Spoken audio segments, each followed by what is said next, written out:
Most people today have heard of Tesla, the electric car company, and its controversial CEO, Elon Musk. Some might even know a bit about the company's namesake, Nikola Tesla, the enigmatic genius who was responsible for promoting the electrical system that made our modern world possible. But the story of his rise to fame, incredible discoveries, his continuous battles with rivals and financiers, the conspiracies surrounding his suppressed technologies, and ongoing legacy are less well known. Nikola Tesla's victory over Thomas Edison for the future of American power has been virtually forgotten, yet is a fascinating story from an exciting time in history, while his blueprints for a world of free wireless energy and communication have led to an entire industry of conspiracy theories about corporate greed, suppressed technologies, and the abuse of power. If you're just a little bit curious about discovering who he was, what he achieved, and why his work still matters, then join us as we dive into the life and times of Nikola Tesla, tragic genius and forgotten prophet of science.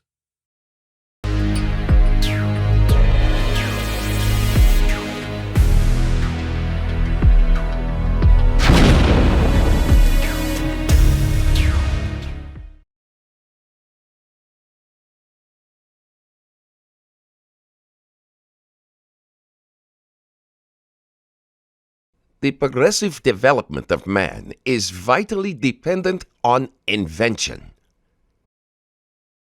Interest in electricity can be traced right back to ancient civilizations, where observations of naturally occurring phenomena, such as lightning and static electricity, sparked curiosity about the nature of this mysterious force.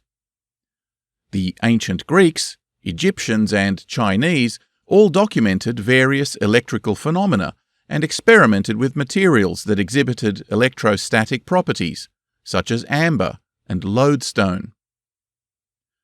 One of the earliest recorded mentions of these experiments comes from ancient Greece, where philosopher Thales of Miletus observed that amber, which is a fossilized tree resin, when rubbed with fur, caused it to attract lightweight objects, and even made hair stand on end.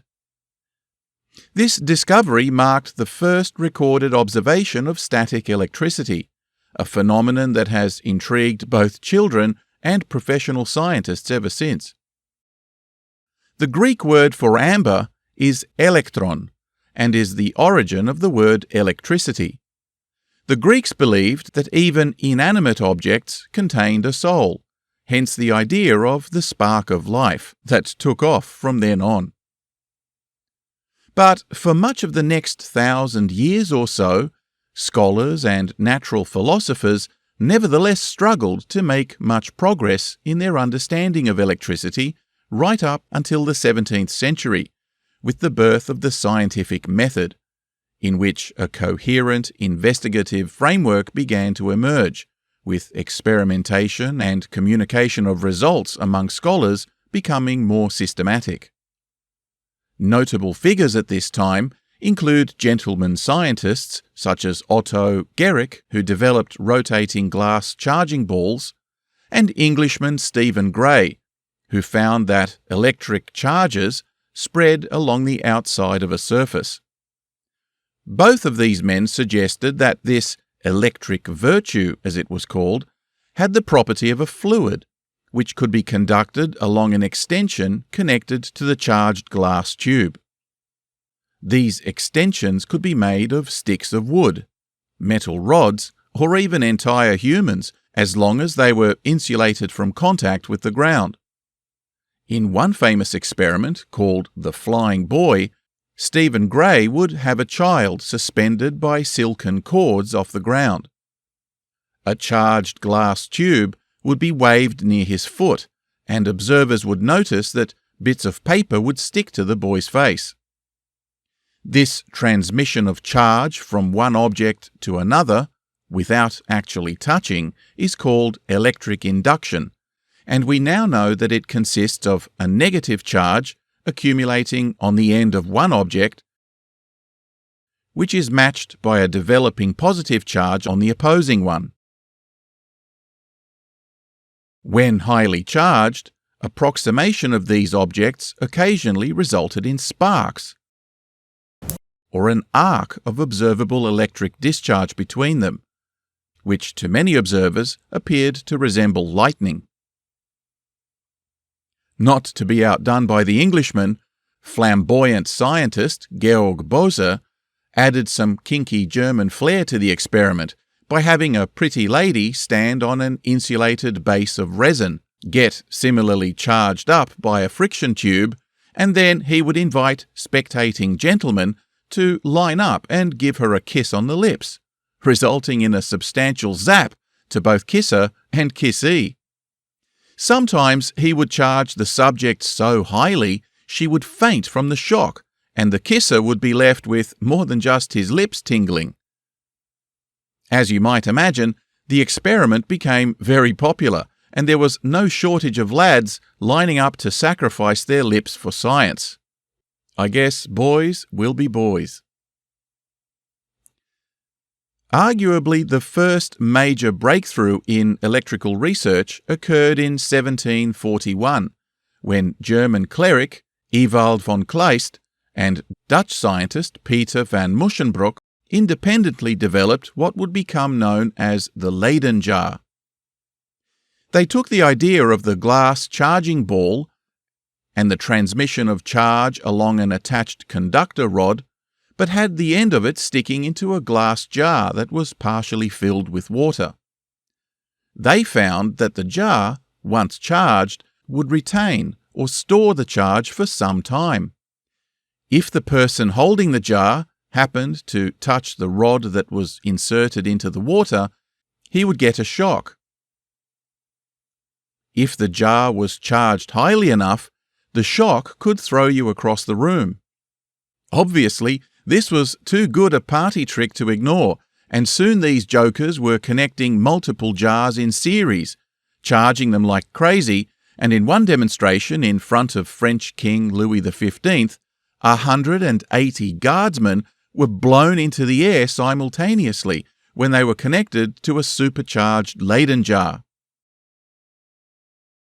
French clergyman Jean-Antoine Nollet, discoverer of osmosis, took it even further when he connected a mile-wide circle of 200 monks to each other using iron wire to join them and blew the lot of them into the air when discharging a battery of multiple linked Leyden jars into them.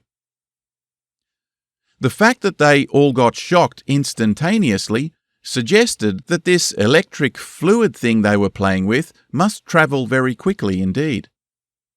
Monks were soon replaced by monkeys and all manner of other creatures, and the travelling electric party show was born.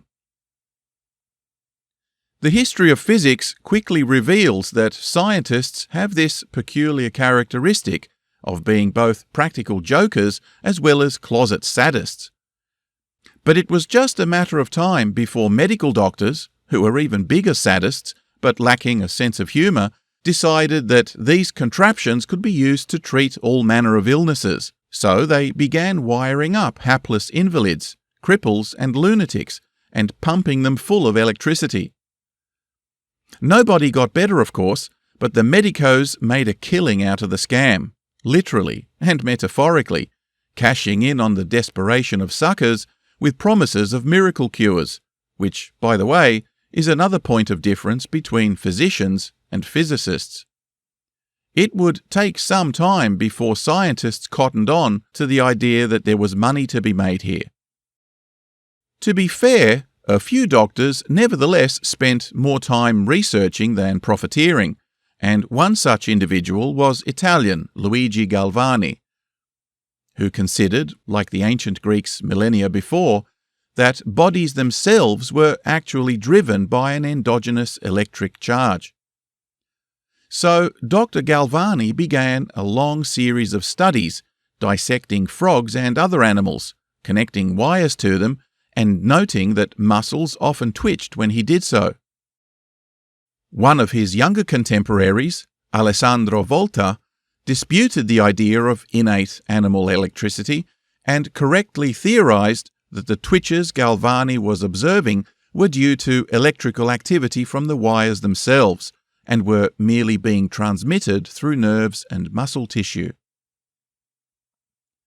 Nevertheless, Galvani's research laid the groundwork for the modern field of electrophysiology, which studies the electrical properties of living cells and tissues. And it just so happens that some of his published reports were read by a young Mary Shelley during one of her holiday retreats, which she credited as the inspiration behind her world-famous novel, Frankenstein. Anyway, young Mr. Volta was himself working on an understanding of the electrical properties of different fluids and metals. He found that by layering combinations of dissimilar metals in a salty solution, he could produce a continuous electric current.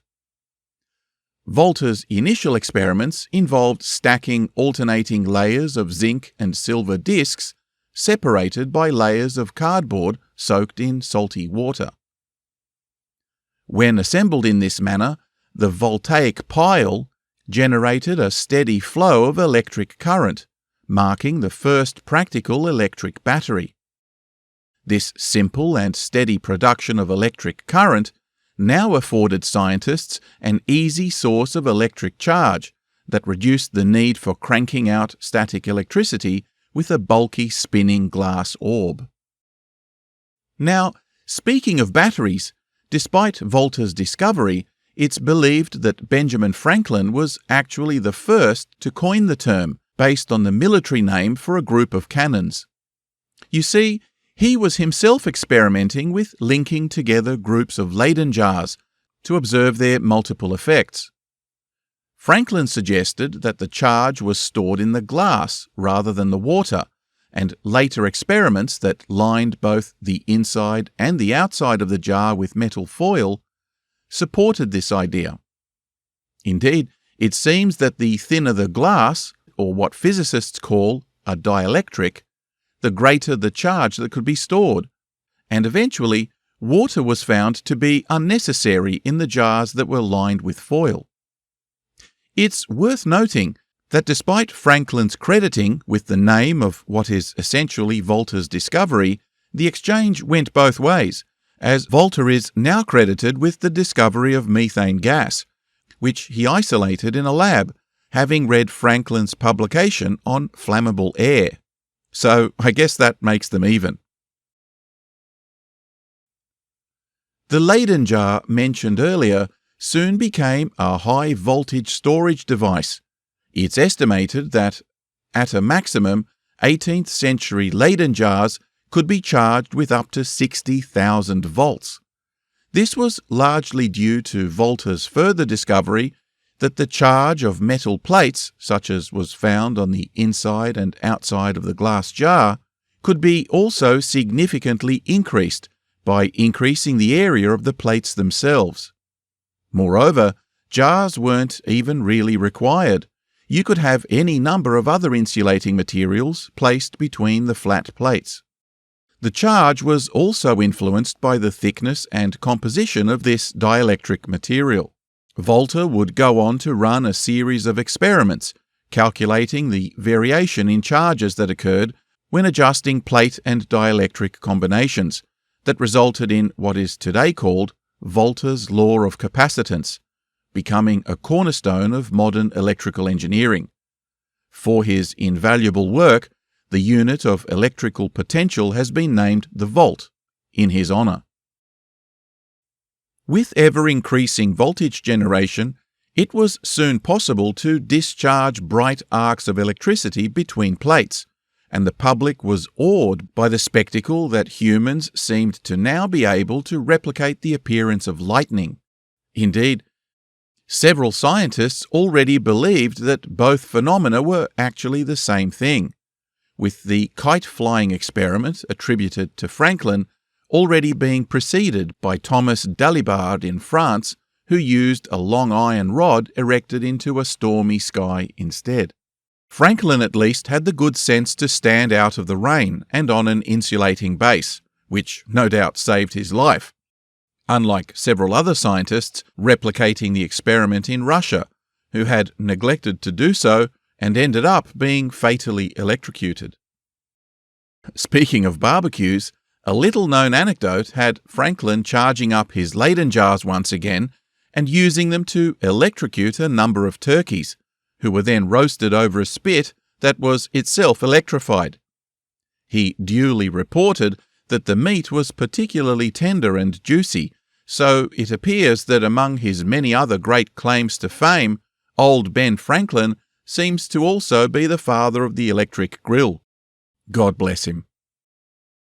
His research into atmospheric electrical storms led him to suggest that a conducting rod grounded beside a building would provide protection from lightning, and he is generally credited as the developer of the lightning rod, although evidence exists that Czech scientist and theologian Prokop Diviš had already developed the idea some years before. Indeed, some suggestion has also been made that Buddhist stupas in Sri Lanka, dating from the 1st millennium AD, had also been built with protective lightning conductors, which would actually make them the earliest recorded examples in history. Moving on to the late 18th century, scientists were now aware that not only was electric virtue a fluid-like phenomenon, but they were also coming to the understanding that this phenomenon was made up of two opposing types of charges, something that Ben Franklin proposed as negative and positive respectively. Moreover, that charges of the same quality, that is to say, two positive or two negative charges brought into approximation, caused the surfaces to repel one another, and that two opposites attracted each other, kind of like they noticed was the case with magnets. It wasn't lost on them that perhaps the two phenomena were related. It now remained to determine the strength of these forces of attraction and repulsion, for which the first of several new giants emerged onto the world stage to contribute their genius. First was engineer Charles de Coulomb, who conducted experiments that involved suspending charged spheres from a torsion balance and measuring the angle of deflection caused by the electrostatic force between them.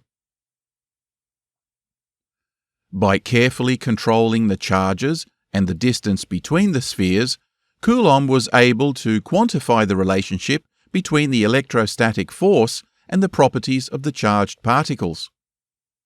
His calculations resulted in a formula now known as Coulomb's law, which states that the electrostatic force between two charged particles is directly proportional to the product of their charges and inversely proportional to the square of the distance between them. Sounds like gibberish, I know, hang in there, but this mathematical relationship provided a quantitative framework for understanding and, more importantly, predicting the behavior of electrically charged objects. And, incidentally, this was also found to apply to magnetic forces too. Both Coulomb and Volta before him had a profound influence on the next generation of 19th century giants, who emerged in the field of electromagnetic physics. Of these incredible thinkers, too many to mention them all, perhaps the most outstanding were Englishman Michael Faraday, the self-taught poor kid who ended up being president of the Royal Society. He was joined by Scottish brainiac mathematician and king of equations, James Clerk Maxwell, and several German luminaries, including the physiologist Hermann von Helmholtz and wavemaster extraordinaire, physicist Heinrich Hertz. Faraday set them all off with his discovery that electric currents could create magnetic fields, and also that changing magnetic fields could themselves induce electric currents. It was he that demonstrated the connection between electricity and magnetism through his work on electromagnetic induction. And school kids in physics class have hated him ever since. Maxwell took Faraday's experimental observations and translated them into mathematical language. He formulated a set of equations that described how electric and magnetic fields interacted and how they propagated through space. Maxwell's monumental mathematics provided a unified framework for understanding electromagnetism and showed once and for all that electric and magnetic fields are different manifestations of the same underlying phenomenon. He showed how Faraday's experimental results could be explained and predicted using formulae, allowing scientists and engineers to make precise calculations, paving the way for them to develop new technologies based on these principles.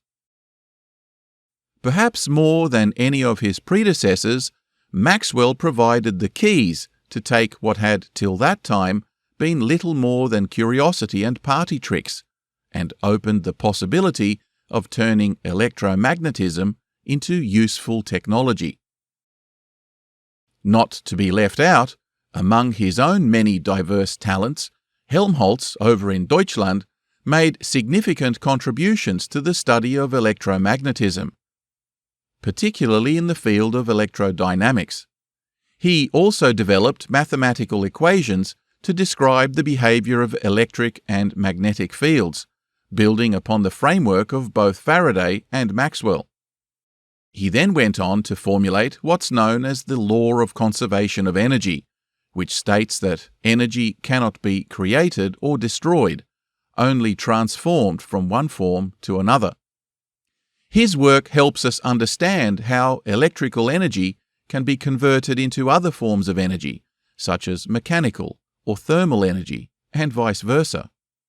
Very useful if you want to build a machine with predictable qualities, or if you don't want it to blow up in your face. Finally, for our purposes, Heinrich Hertz, a protege of Helmholtz, went on to show that electromagnetic waves, which had been predicted by Maxwell's equations, actually exist and can be generated and detected experimentally.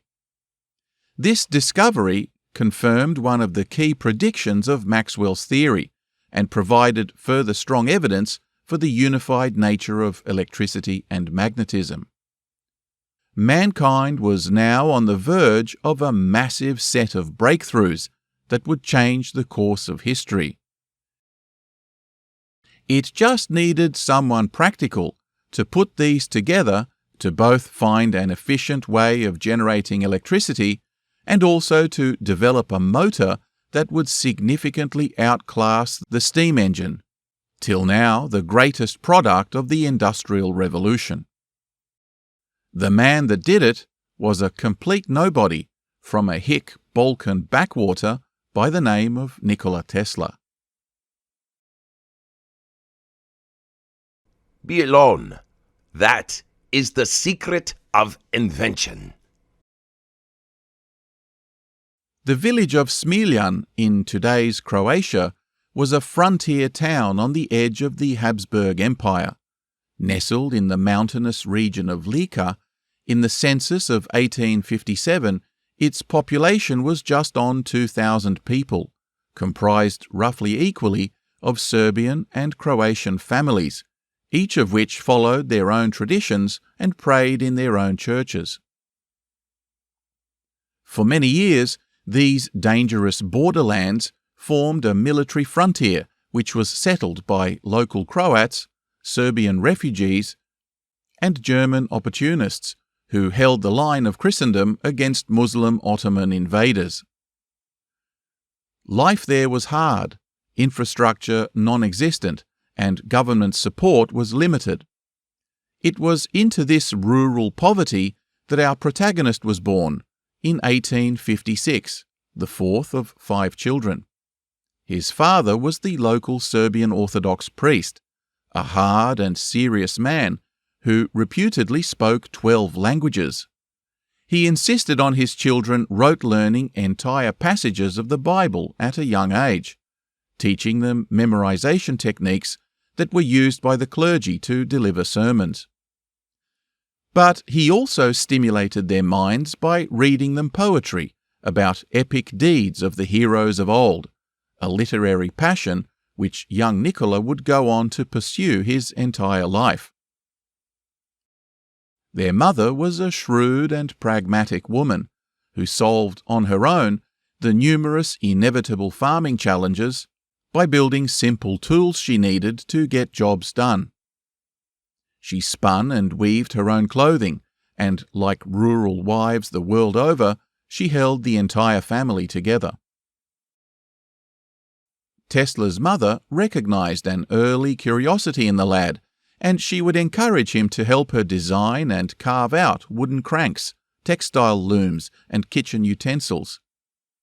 He later recounted that she had a photographic memory and credits her for the same gift, as well as for his extraordinary imagination, ability to perform mental calculations and to visualize in his head the machines he was himself designing. Despite the poverty, life in a mountain village had its charms, especially for children. It was then, as it still is now, a simpler and slower pace of life, with freedom to roam, observe nature, and also to get into all sorts of mischief. Tesla once recounted several episodes of almost drowning in a fast-flowing river, and of being terrorized by geese, mad dogs, and wild pigs. This was all just normal village life, but when he was 5 years old, something happened which would haunt him for the rest of his life. His older brother Daniel, let's call him the golden child, was his parents' pride and joy. He was one of those amazing all-rounders. You know, the kid who was good at sports, scored A's in exams, and was handsome to boot. Loved by both teachers and the other kids, he had the kind of qualities that leaders of nations are made of. Next to his 12-year-old brother, young Nikola was little more than a shadow. You get the picture. Anyway, the story goes that the family had a magnificent stallion that was gifted to the Reverend Tesla by a grateful parishioner. The kids loved this horse, and Tesla described it as an intelligent and noble animal, even having saved their father from wolves while he was walking in the forest. One day, young Daniel was riding it around the yard, and something spooked it, causing the boy to fall off and hit his head. The full details are somewhat murky, but apparently in his delirium, Daniel mentioned Nikola's name, and there seems to be some suggestion that Nikola might have been to blame for it. Daniel passed away soon after from his injuries, and his parents were inconsolable. Intentionally or not, Nikola now became even less visible, and nothing he ever did seemed worthy of praise from that time on. He would go on to have recurring nightmares about his brother's death for the rest of his life. And this is also when he started to exhibit the first of his many phobias, eccentricities, and idiosyncrasies. He developed an aversion to touching other people's hair. He couldn't eat a meal or drink a beverage without calculating the volume, density, and area of the serving. He had a complete revulsion for women's earrings, particularly pearls. An exception was jewelry made of crystals, especially those with numerous angular facets, which fascinated him to complete distraction. His growing number of OCD traits included a morbid fear of germs. Counting his steps, and later in life, he became obsessed with numbers that were divisible by 3. For example, always requiring 18 clean linen napkins on the table before he would sit to eat. These peculiarities often meant that he would prefer to eat alone, even in his old age.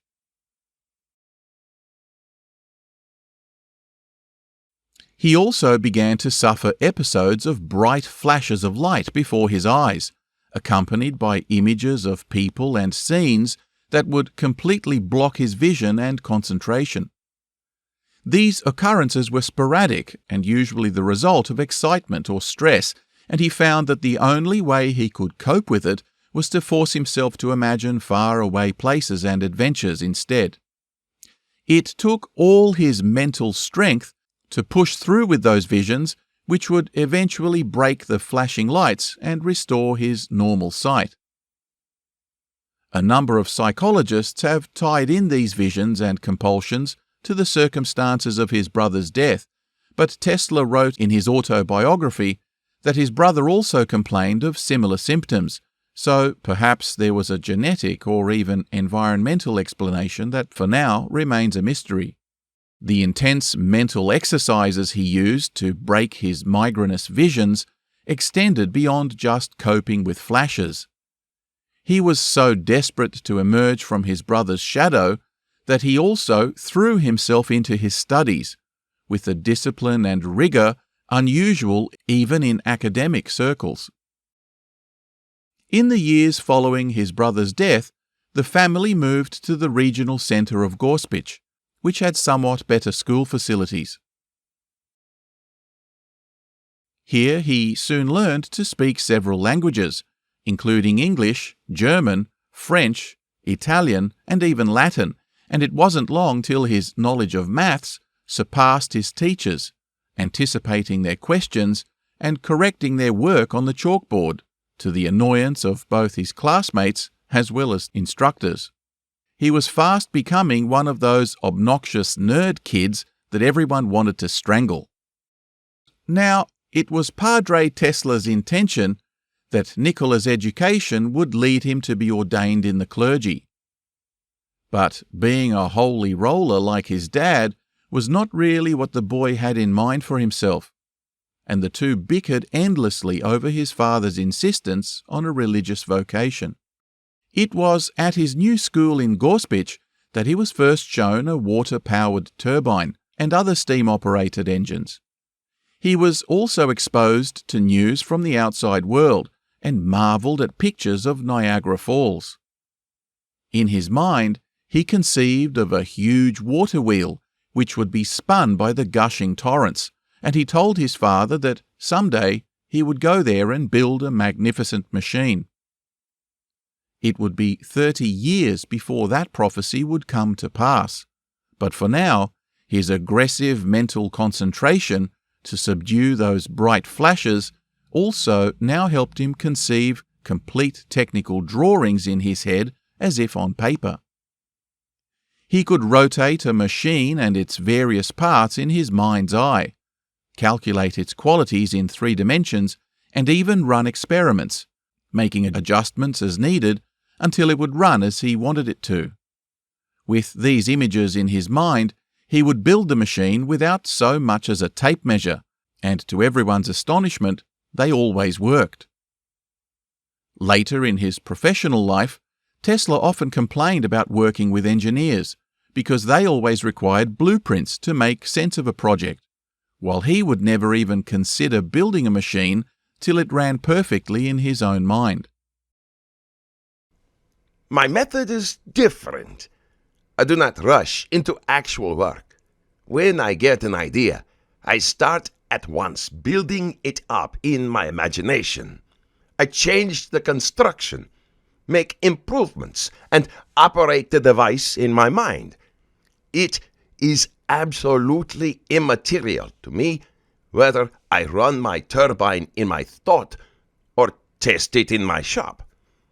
Invariably, my device works as I conceived that it should, and the experiment comes out exactly as I planned it. But despite his Herculean mental discipline, young Nikola wasn't the muscular jock that his brother was. On the contrary, he had a much more delicate constitution and suffered from occasional bouts of illness that kept him bedridden for weeks at a time. At the age of 14, he entered the gymnasium, or high school, in the city of Karlovac, which was on a marshy floodplain prone to malarial outbreaks, and here too, Tesla would succumb to regular fevers, occasionally of grave concern, for which the physicians were usually helpless. One time, when he was home for the holidays, there was an outbreak of cholera, with hundreds of people dying each week. The vulnerable teenager now succumbed to this too, being on the verge of death for some months and wasting away before his parents' eyes. Reverend Tesla would often sit on the edge of his son's bed, trying to cheer the lad up, and Nikola one time looked up at him and in a feeble voice asked his father if God allowed him to live, would he at least allow him to become an engineer? The usually stern priest, dressed in black robes and face obscured by his long hair and greying Orthodox beard, for once softened and finally relented, pledging his support if that was indeed God's will. Sure enough, the kid got better, whether it was through bed rest or the reassurance he was craving from his father. He gradually recovered his health, and then within a couple of years he was called up for military service. Dad pulled some connections, and the local doctor also advised against his conscription. So the compromise was that Nikola would be dispatched into the mountains to take in the fresh air and live off the land to aid in a full recovery. He spent an entire year in the wilderness, where he was free to rest and think. But despite his solitude, he was hardly idle. He did indeed regain his vitality, and his mind became increasingly active. In his imagination, he began devising all sorts of mechanical devices of a global nature. More and more intricate visions came to him, and idea after idea presented themselves to him out of thin air about how engineering could make life better for mankind in all sorts of ways. Tesla was later to write that this creative whirlwind of ideas was both a blessing and a curse. So many ideas came at him that he scarcely had time to catch one and process it in his mind before another one came by and distracted him, each idea just as exciting and opportune as the previous. Anyway, having been excused from military service, in 1875 he enrolled at the Austrian Polytechnic Institute in Graz. In his freshman year, he received a stipend from the military frontier government, and, in characteristic fashion, threw himself into his core subjects of physics, mathematics, and mechanics, in a rigorous discipline of study from 3 in the morning till 11 at night, that dismayed even the most stern of professors. He had determined to cram 2 years' worth of study into one, and cruised through all 9 of his exams like a champ. His only recreation that year was his discovery of the works of French philosopher Voltaire, 100 volumes in all, which he also devoured down to the last word, and years later could be called on to repeat verbatim. It seems he inherited his mother's photographic memory. See our video on Voltaire, the rascal philosopher, for an account of this French literary genius.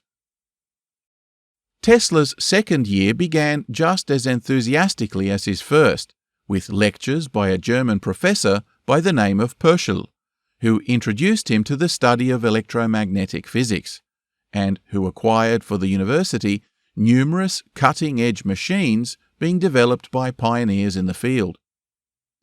One such device he brought from Paris was called the Gramme machine, which was the latest in a series of hand-cranked electric charge generators that could be used both as a motor and as a dynamo.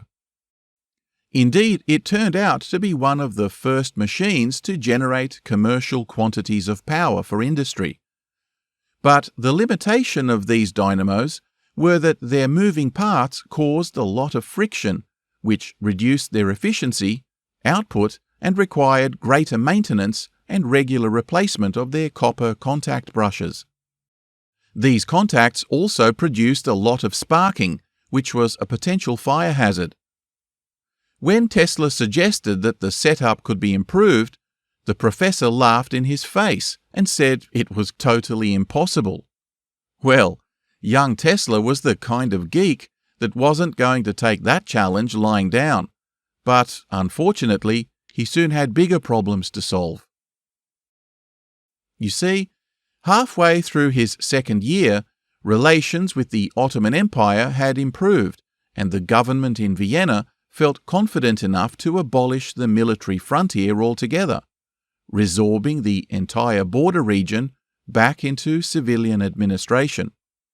For Tesla, this meant that his scholarship funds disappeared overnight, while his family was too poor to afford the tuition fees. Tesla borrowed from friends, but they were hard up too, so he turned to gambling. His math skills weren't as useful as he hoped they would be at the cards table, but the challenge of it stimulated him, and he was soon addicted. On the other hand, it turned out that his knowledge of geometry and mental calculation helped him become quite the pool shark.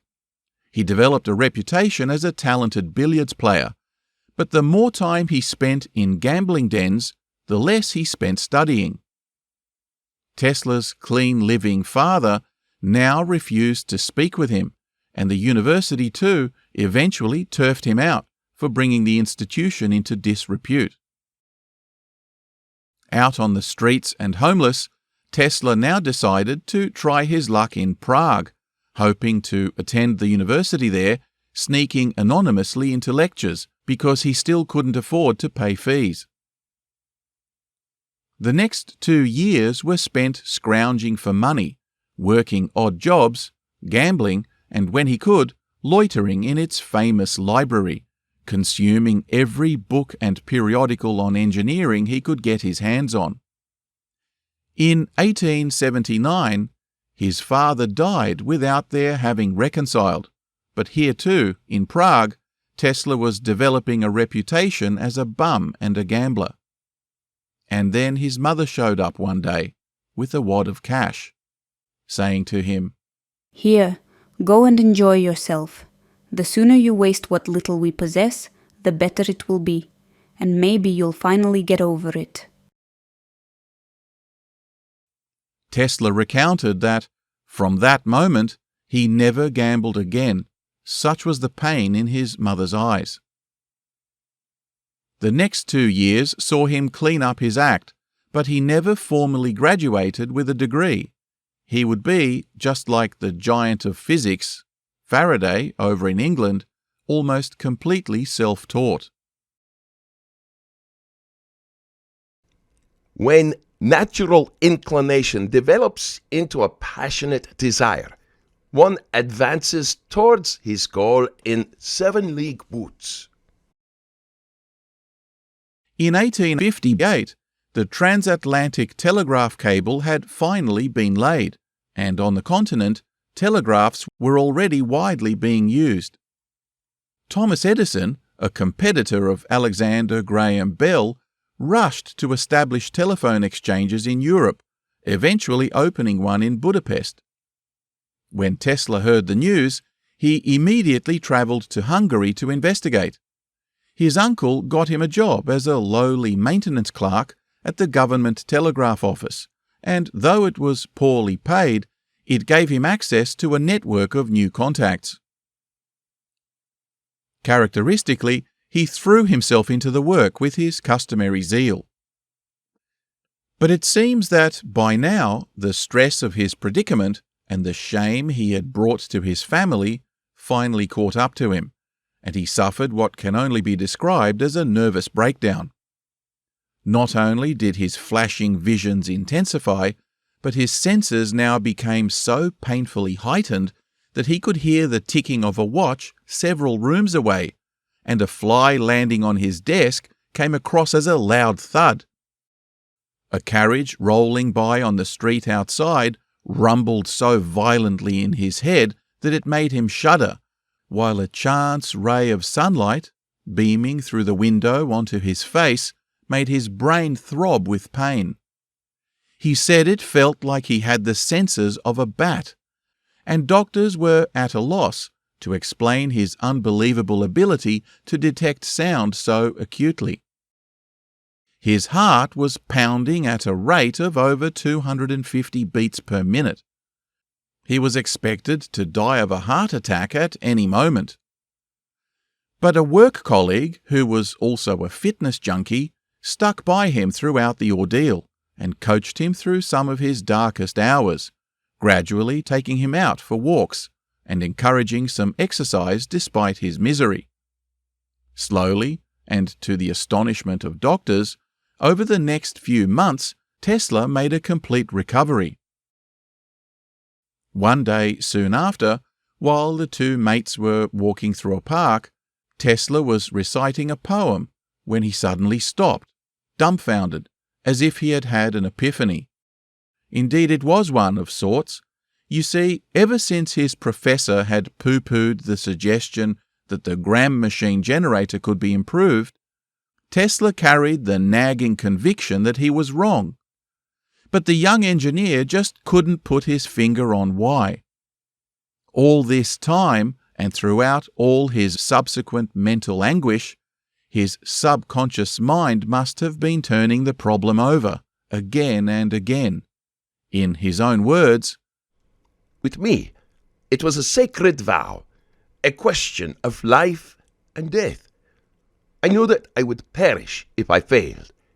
Back in the deep recesses of my brain was the solution, but I could not yet give it outward expression. He hurriedly grasped for a stick, and his friend looked on in amazement as Tesla drew out the diagram in the gravel. It was a stunningly brilliant new design for an induction motor, simple in principle, which turned the previous system on its head.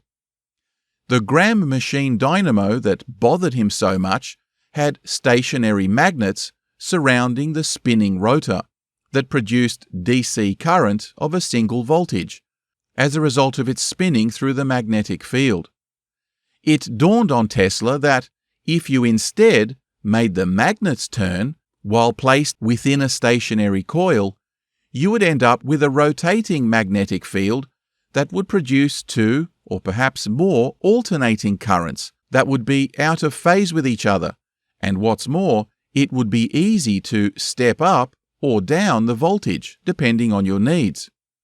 It was a revolutionary idea that did away with many of the moving parts of the old system, which, if you recall, were prone to sparking and wearing out of the contact brushes. Tesla's new idea for a motor/generator would be stable, safer, and ultimately cheaper to run and maintain. Over the next few months, he feverishly devised variations on the design to serve different purposes, which history would come to know as the Tesla polyphase system.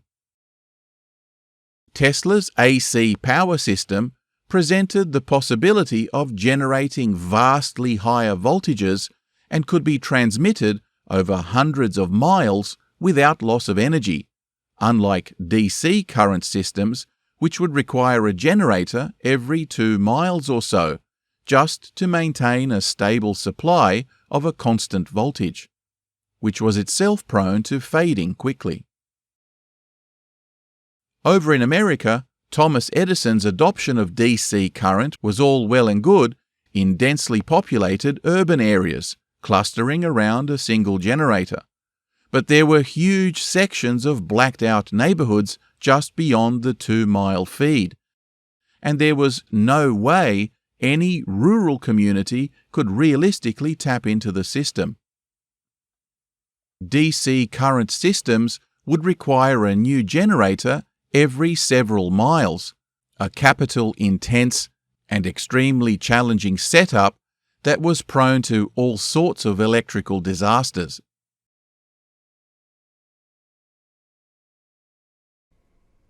The recurrence of a phenomenon like Thomas Edison is not very likely.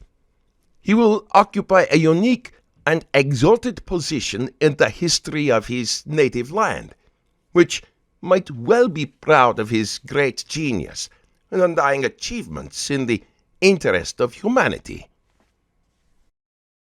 Thomas Alva Edison is an example of a classic American success story. Born into poverty, but hard-working and inquisitive by nature, he suffered from almost complete deafness, probably as a result of scarlet fever in childhood. He attended school only for a few months, but struggled with his mother soon taking on the responsibility of schooling him from home from that time on. Once he learned to read, he was insatiable, spending long hours immersed in consuming any literature to do with technology. He eventually got a job as a paperboy, which, besides providing some pocket money, also afforded him plenty of reading material. He worked at odd jobs over the next few years, blowing any spare cash he had on chemistry and electrical equipment, immersing himself in doing experiments on the floor of his parents' living room. By his late teens, he found himself a mentor who gave him an opportunity to work in his engineering company, and the two of them would eventually become partners in a company that developed telegraph equipment.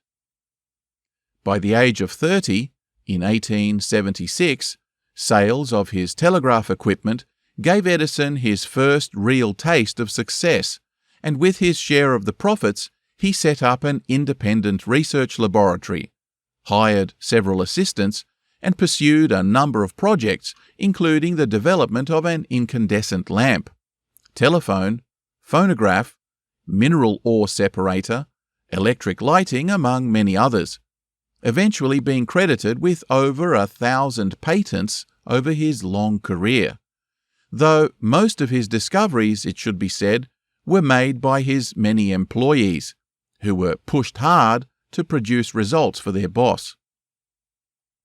Edison was an entrepreneur with a passion for technology, who quickly realized that dozens of heads were better than one, and for every 10 projects that flopped, one success would inevitably make up for it. His philosophy can be summed up in a quote with regards to his light bulb research. I have not failed 10,000 times. I have not failed once. I have succeeded in proving that those 10,000 ways will not work. Ironically, despite what most people think, Edison did not invent the incandescent light bulb. A long list of other scientists had already done so successfully, including Volta all the way back in 1800. But most of these bulbs either burnt out too quickly or required too much electricity to be commercially viable. One of Edison's great talents was to take a solid idea that was 80% complete, work like mad to develop a commercially viable improvement, and then aggressively market the product so much that his own name naturally stuck to it. In this description, he was famously shameless. Another of his well-known sayings was that, "Everybody steals in commerce and industry. I've stolen a lot myself, but I know how to steal." This was in reference to a job he was doing for Western Union, while he was, at the same time, selling a competitive invention derived from this work to their opposition. To say that Edison was relentless would be a massive understatement, but this dogged determination also had its downside. Once he hit upon a result, he would cling to it for dear life, no matter the cost. One example of this was his obsession with the mining industry. He sunk a small fortune over many years into developing an ore extraction technique that he desperately believed in, but which turned out to be a flash in the pan, and a very expensive one at that.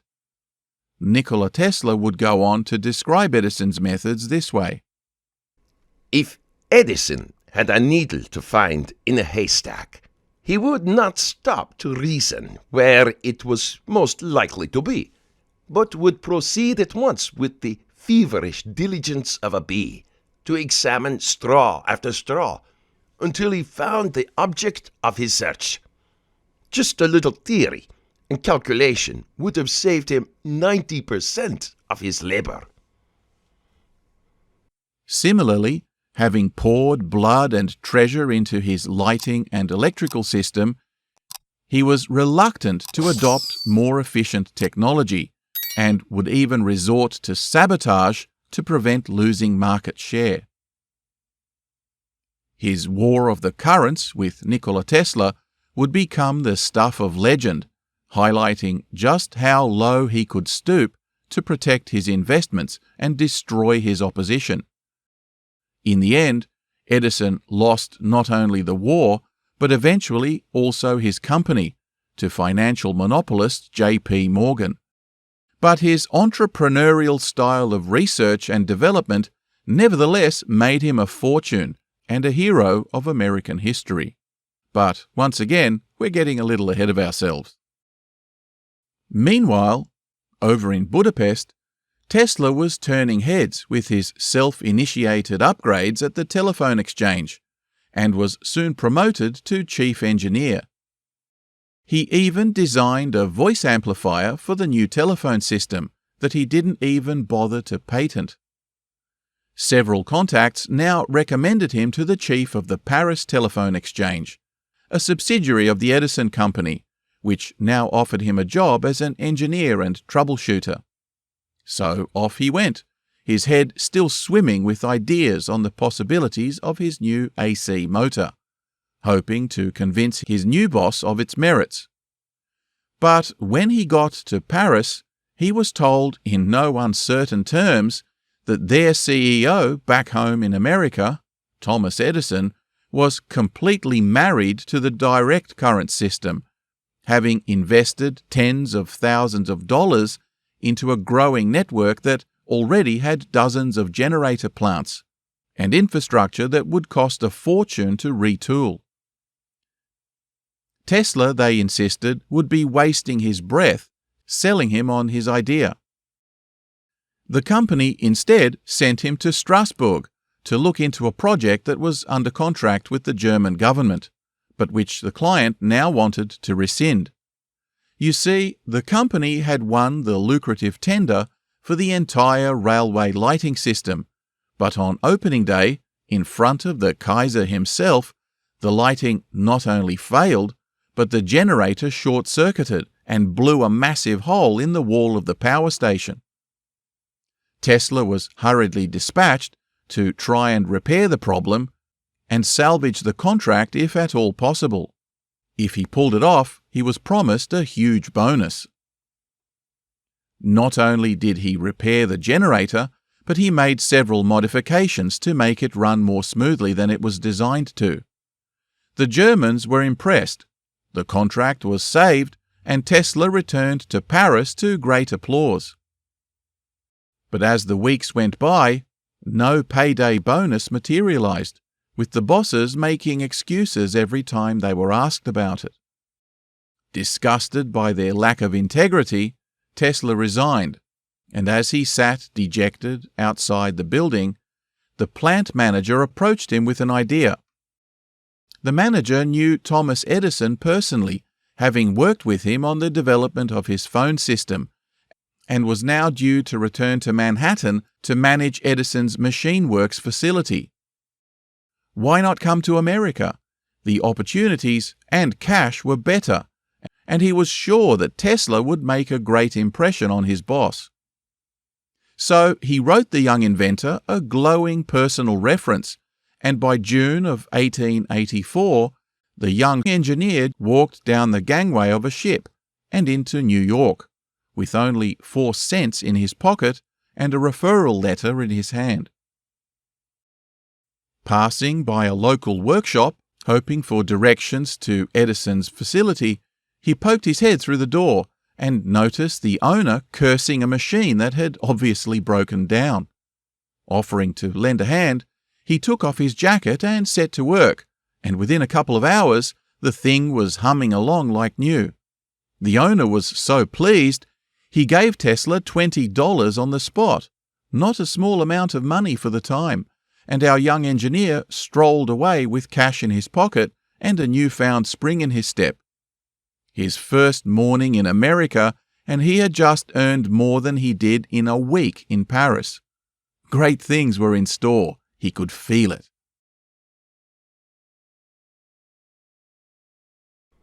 I'm unwilling to accord some small-minded and jealous individuals the satisfaction of having thwarted my efforts.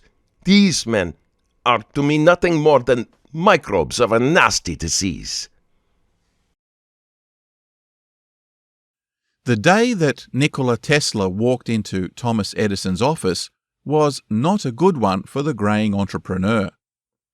The Vanderbilts, one of America's richest families, were enthusiastic early adopters of Edison's electric power grid and had a private generator installed in their own basement. They even gave a magnificent ball showcasing Edison's fancy new home lighting system and were influential in its further adoption by other well-to-do families in the city. But just the other day, some wires in a wall short-circuited, causing a substantial fire that risked burning the entire mansion to the ground. The flames were eventually put out, but Mrs. Vanderbilt was furious and demanded Edison remove the entire contraption at once. The press were going to have a field day. To make matters worse, he just received a phone call from a shipping magnate, demanding to know when to expect a repair crew for its broken-down ship's dynamos. His ocean liner, the SS Oregon, was laid up without power, and time, as they say, is money. No sooner had he hung up the phone than a messenger burst into the office to report that the junction box on the corner of Ann and Nassau Streets was sparking. A horse had been shocked and people were running around in panic. Edison sunk back in his chair. When he looked up, there was a tall, dark-haired man in smart dress standing quietly at the door. Tesla approached the bedraggled entrepreneur, introduced himself, and politely handed him the letter. The entrepreneur read it, unimpressed, but then looked up again and dryly asked if he could fix a ship's lighting plant. Tesla nodded. He was quickly dispatched with some material and spent all night working to repair the damaged generators. By dawn, he was making his way back to the office, just as Edison himself was leaving the building with his assistants. Like Tesla, Edison was himself a workaholic and demanded no less from his own workers. So seeing the young engineer approach, having pulled an all-nighter, instantly made the right impression. The job was done, and the ship was leaving this very morning. "Damn good man," he said as he walked away, leaving Tesla to figure out where he was supposed to find a place to sleep.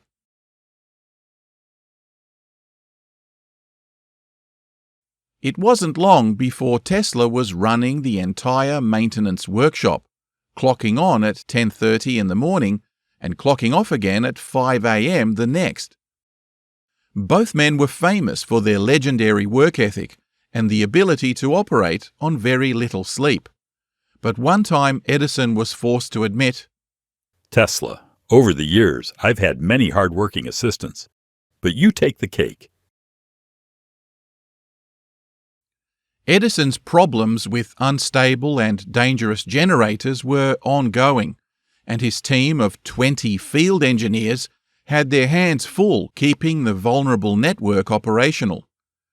Catching his boss in a quiet moment, Tesla told him that if he gave him 6 months, he could reconfigure each of the machines to make them much more effective, safer, and, more importantly, cost him significantly less money. The last point caught his attention. Edison was all about the money. He had no time for inventions that wouldn't make him rich. But, to be fair, his major financial backer, J.P. Morgan, was the kind of shark that was only ever one mistake away from devouring him. Edison was a brilliant strategist, but he was completely at the mercy of Morgan's gargantuan investment firm. So when Tesla suggested this major cost-saving opportunity, Edison not only gave him carte blanche, but said unequivocally, "There's $50,000 in it for you, if you can pull it off." Tesla characteristically threw himself into it, working night and day, redesigning 24 dynamos and integrating automatic switches that he developed on the job, which Edison, of course, applied patents for. When the job was done and the system working like a dream, Tesla went to his boss to report on his last completion and to ask when he could expect his bonus. Edison's jaw dropped. Then he sat back and laughed out loud. "Tesla," he said. "You don't understand our American humor, man." It was the second time that the Edison company had cheated him out of a significant bonus. Shocked, he barely knew what to say, but gathered his composure and resigned on the spot. It was not a good time to be unemployed. There was a huge financial crash that year, and thousands of investors and small businesses were going broke. As usual, the rich kept getting richer, and the likes of J.P. Morgan were sweeping up the debris, buying up cash-strapped companies at fire-sale rates and consolidating control over everything from rail and shipping to mining and the financial sector. Now that he had some downtime, Tesla took the opportunity to explore the city, take in the sights, and learn about American art, history, and culture. His connection with Edison had raised his public profile, and several investors now approached him to start a company producing arc lighting lamps to be used as streetlights. The result was the Tesla Electric Light and Manufacturing Company. Now, in preceding years, Edison had lobbied hard to convince municipal authorities that the gas lamp streetlights that were now common all over the world were actually a public danger. He published bulletins on the dangers of gas leaks and sent salesmen across the entire country to convince workers' unions and politicians alike that the risks of suffocation and explosion were unacceptable, and that his electric and lighting solutions were a much safer alternative. His propaganda proved successful, but having convinced the authorities to abandon gas lighting, Edison's own incandescent bulbs proved unsuitable to the luminosity required, and his engineers had struggled to develop a viable and competitive arc light. This was just the opening Tesla needed, and he worked feverishly to design a new system that soon proved brilliantly suitable for the task at hand, and for which he obtained his first 7 patents. But the arc lights, for him, were just a vehicle to finance his real passion, the AC induction motor that had been in his mind ever since Budapest, and the more he lobbied his partners to expand the scope of their business, the more irritated they became, till one day they just formed a new company without him and used their rights to his patents to produce arc lights without paying him any royalties. You see, Tesla had ceded his patents to the company, which opened him up for exploitation. It was yet another expensive and painful lesson he learned the hard way. Once again, he was penniless, homeless, and spent months working as a ditch digger just to make ends meet. His American dream had turned into a nightmare.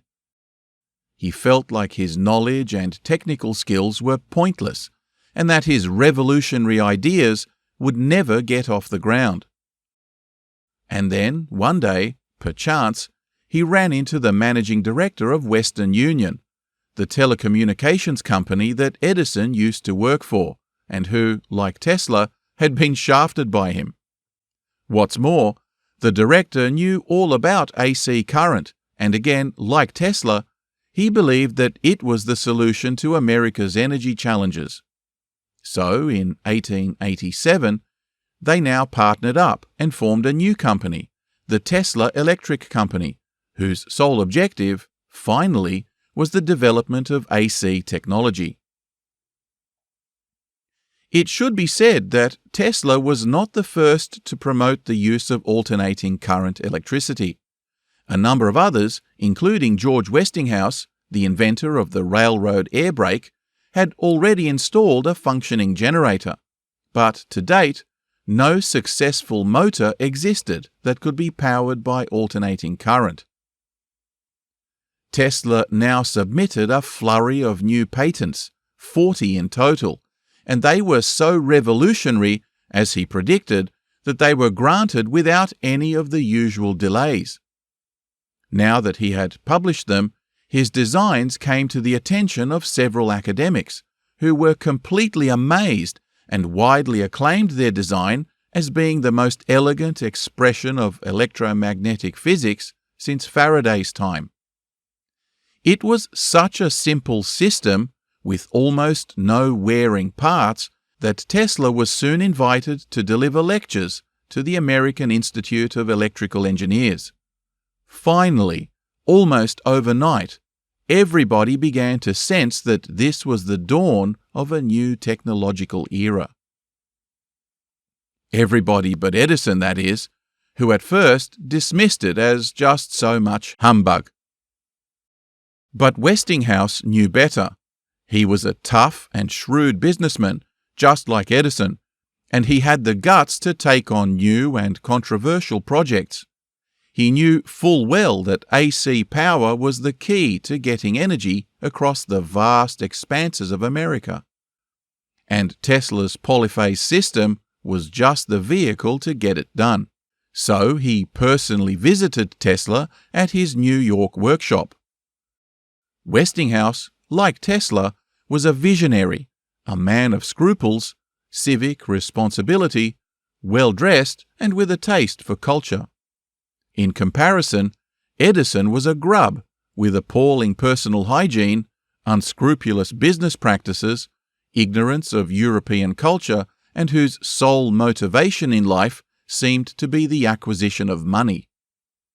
Where Edison had been suspicious and condescending, Westinghouse was courteous and inquisitive. The two hit it off straight away.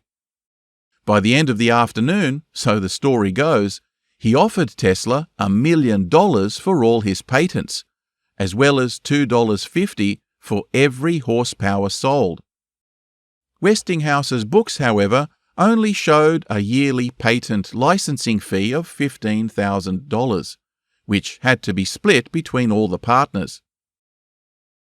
Within months, the young engineer had gone from digging ditches to dining at the Waldorf Astoria.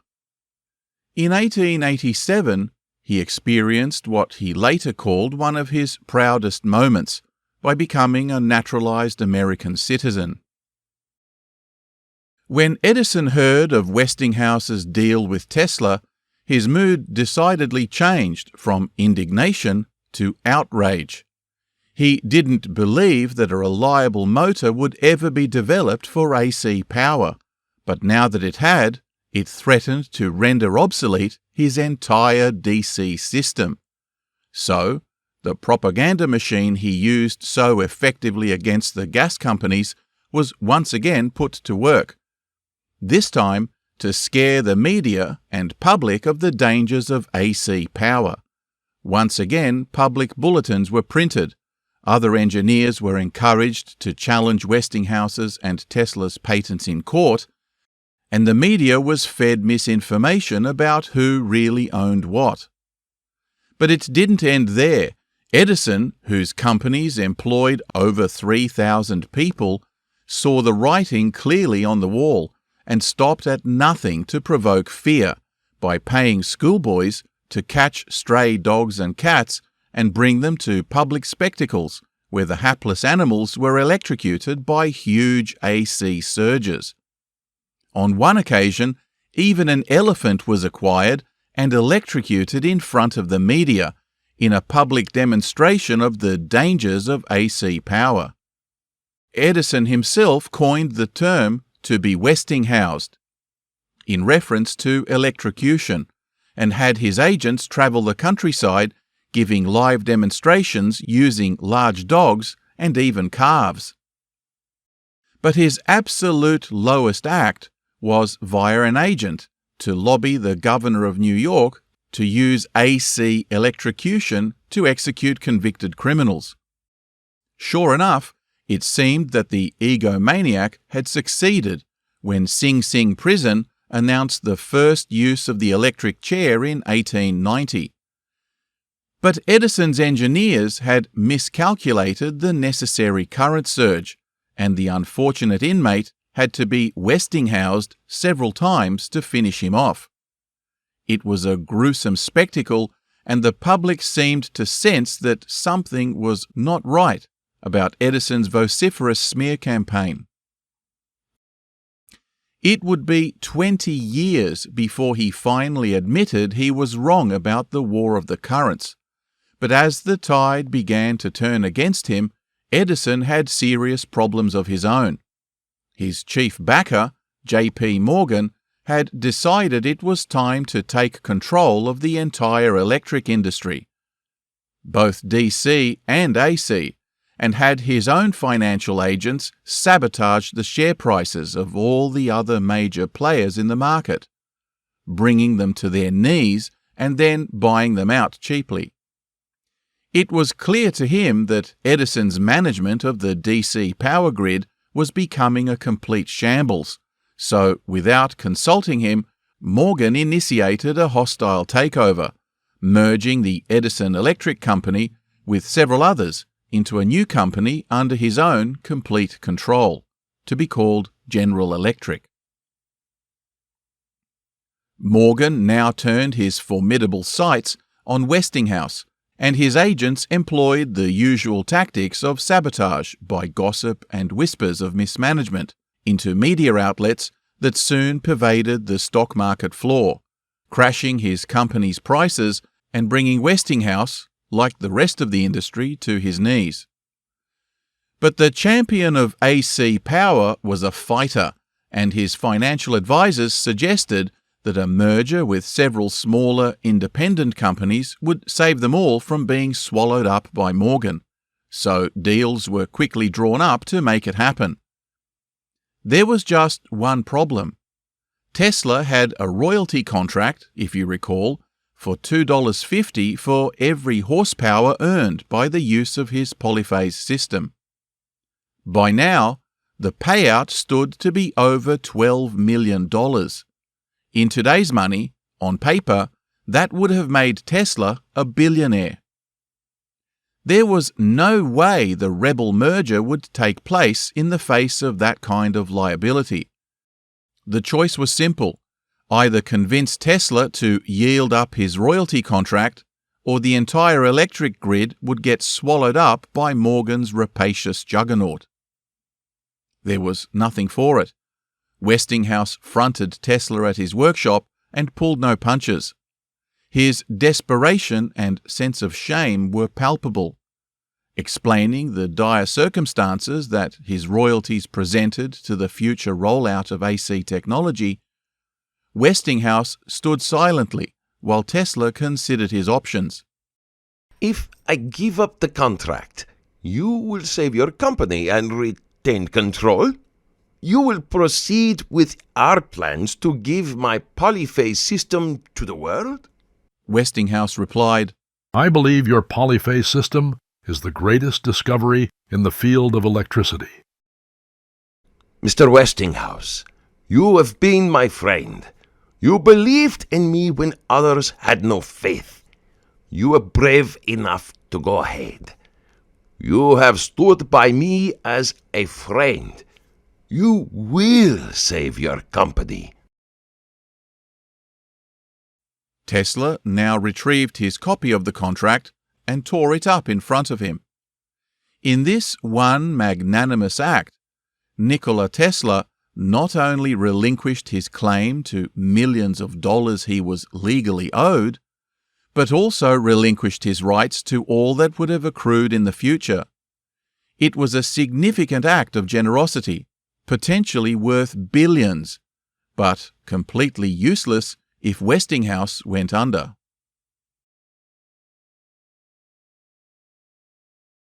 One must be sane to think clearly, but one can think deeply and be quite insane.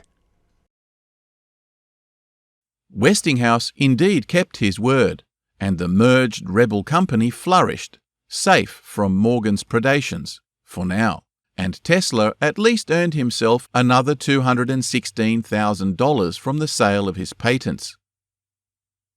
This was a substantial sum of money, but far from partying, Tesla used the funds to set up a laboratory in New York, from which would emerge an astonishing flurry of groundbreaking projects. The next couple of years would prove to be some of his happiest and most productive. One of the key developments to emerge was the Tesla coil, an electrical circuit that produces high voltage, high frequency alternating current electricity. It would come to be the single most iconic object that was to be associated with Tesla. He used it to produce spectacular displays of electric sparks, arcs and discharges, which captured the public's imagination and showcased the potential of high-frequency electricity, which in turn opened up his research into other areas. An example was his employment of glassblowers to make various types of wired tubes based on the work of English physicist William Crookes, the father of spectroscopy, who discovered that passing electricity through low-pressure gases caused the emission of rays. Tesla took this research way further, using his custom-built coil to pass phenomenally high voltage electricity through a numerous collection of custom-built vacuum tubes, producing the first examples of fluorescent lighting, enthusiastically demonstrating them in both academic and public lectures, even developing tubes that would light up without being directly wired. Running his Tesla coil and charging the air around him, typically dressed in tails and a white tie, he would walk around the room with a tube in his hand that would be wirelessly lit, dazzling audiences in spectacles that made him appear like a magician. A famous picture of Mark Twain shows just how enthralled the famous writer was at attending one of these demonstrations, and the two would go on to become great friends for many years. When he was giving his demonstrations, the normally shy and introverted inventor seemed to transform into a different individual. As sparks flew and the room lit up, so did his face. His voice changed pitch, and he became as excited to teach as the audience was hungry to learn. It was the only time people got to see the real Tesla, completely immersed in the joy of discovery, and passionate to share his vision for the future. Show over, he would revert, like some kind of nerdy Jekyll and Hyde, back into the reclusive, gangly introvert that shunned public spaces. These fluorescent tube experiments triggered his ongoing obsession with wireless technology, motivating a belief that charging the high atmosphere would allow machines to tap into it and produce energy anywhere in the world without so much as a single wire, and, more importantly, it would be free to everyone. His youthful fantasy of atmospheric conveyor belts of energy seemed to be increasingly within his grasp. This was technology way ahead of its time, yet he never patented any of these tubes. Moreover, like so many other scientists of his era, he frequently placed himself in danger by experimenting with extremely hazardous materials. For example, he would coat some of his tubes in uranium and study their luminescent effects when under extremely high voltages, accidentally discovering X-rays when a set of films sitting in a box nearby were mysteriously exposed, triggering his curiosity. This was a year before German scientist Wilhelm Röntgen famously published his own discovery. But when Tesla, who had been exploring the same phenomenon, read of his publication and subsequently sent him an X-ray of his own foot, the image was far superior to the one made by the German of his wife's hand. Röntgen was amazed and wrote to Tesla praising him and begging to know how he did it. And yet it was Röntgen who went on to claim a Nobel Prize for the discovery. All's fair in love and war, as they say. Tesla's high-energy experiments suggested to him that the Sun, too, was a highly charged body that emitted high-voltage particles that travelled through space, causing effects in our atmosphere such as the aurora borealis, decades before anyone thought to measure or coin the term cosmic rays. He was far too busy with his multitude of practical research projects to push for academic recognition, and he never challenged the decision to award the Nobel Prize to Röntgen for the discovery of X-rays, or to Victor Hess, who claimed to have discovered cosmic rays in 1912. This went on, with many of these scientists often attending his public lectures, being inspired by his ideas and going off to do their own research. Another example has Tesla using his high-voltage tubes to blast small samples of diamond into atoms, electrocoating glass plates with the residual particles, a process which directly inspired the development of the electron microscope, and a Nobel Prize in 1986. The same project was to lead to another Nobel Prize in 1939 for the development of the cyclotron, yet in neither case is Tesla's atom smasher ever credited for paving the way. As the years rolled by, this became a familiar pattern. He would demonstrate one bizarre discovery after another, sometimes in spectacular public fashion, that somebody else would brazenly claim several years later as their own, without so much as a word of acknowledgement or even a nod to Tesla's having inspired them. When once asked by friends if it bothered him that people were taking credit for his ideas, he quipped, "I don't care that they stole my idea. I care that they don't have any of their own." By now, everybody knew that electromagnetic vibrations existed both above and below the spectrum of visible light. Englishman James Clerk Maxwell had predicted it in 1873, and Heinrich Hertz had proved it in 1888. But Hertz's power generators were quite feeble and also dangerous.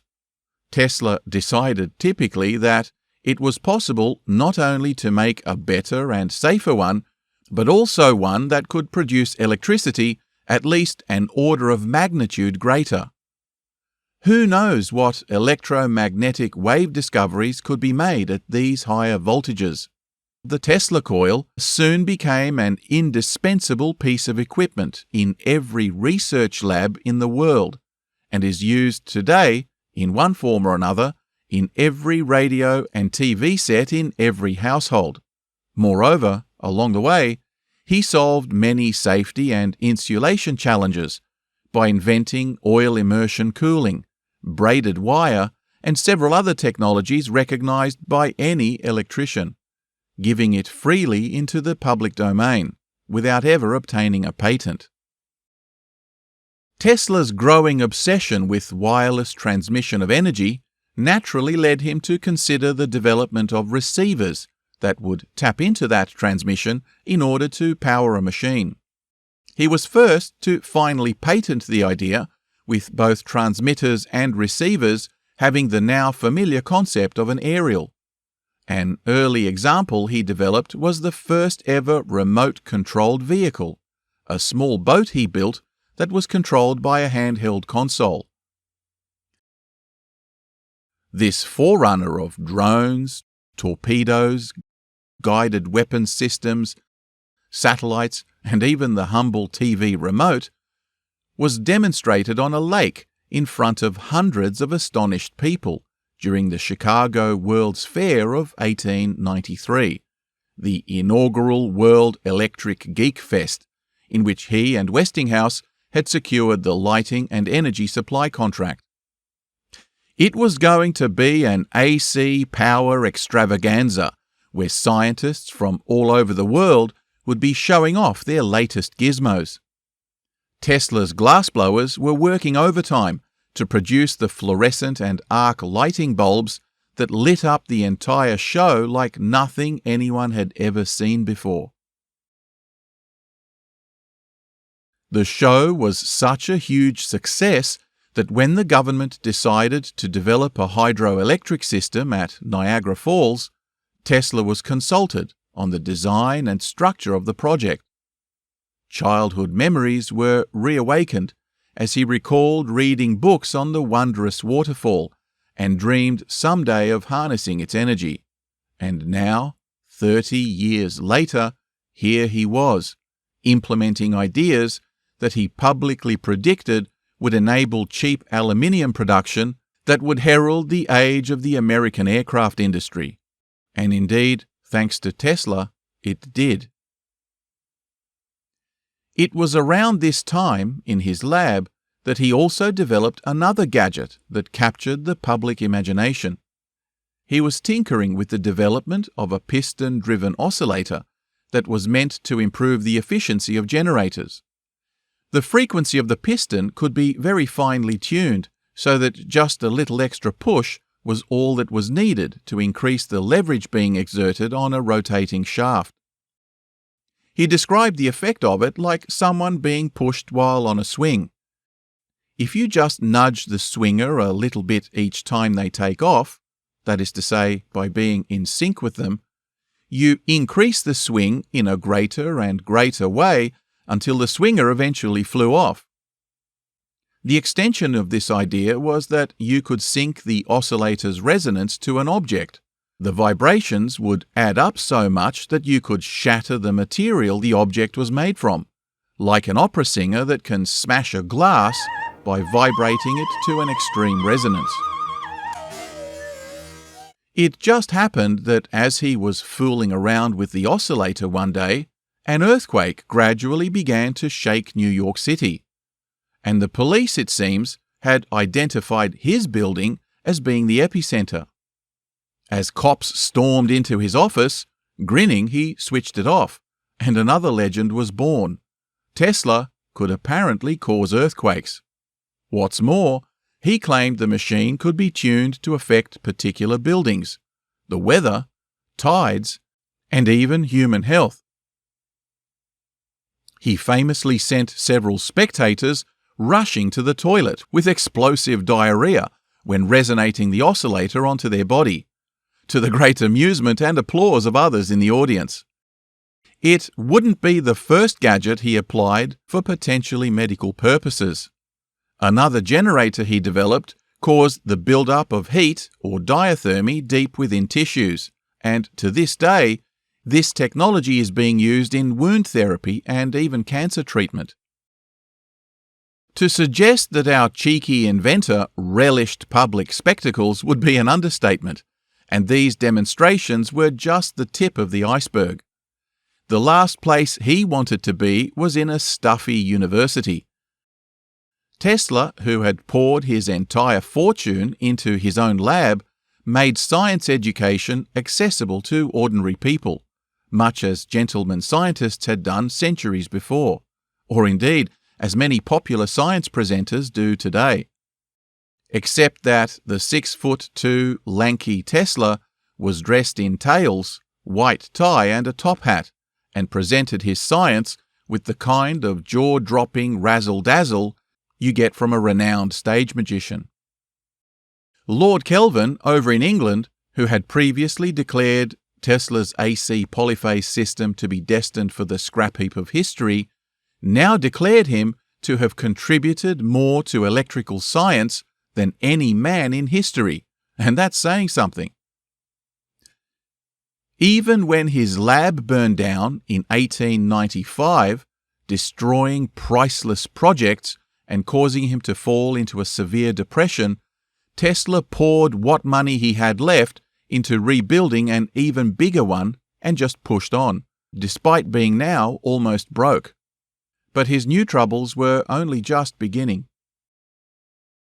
while many later scientists would attribute their chosen career to having watched Tesla's demonstrations as children, for many institutional scientists of his time, the flamboyant one-man shows made him the target of jealousy and eventually animosity.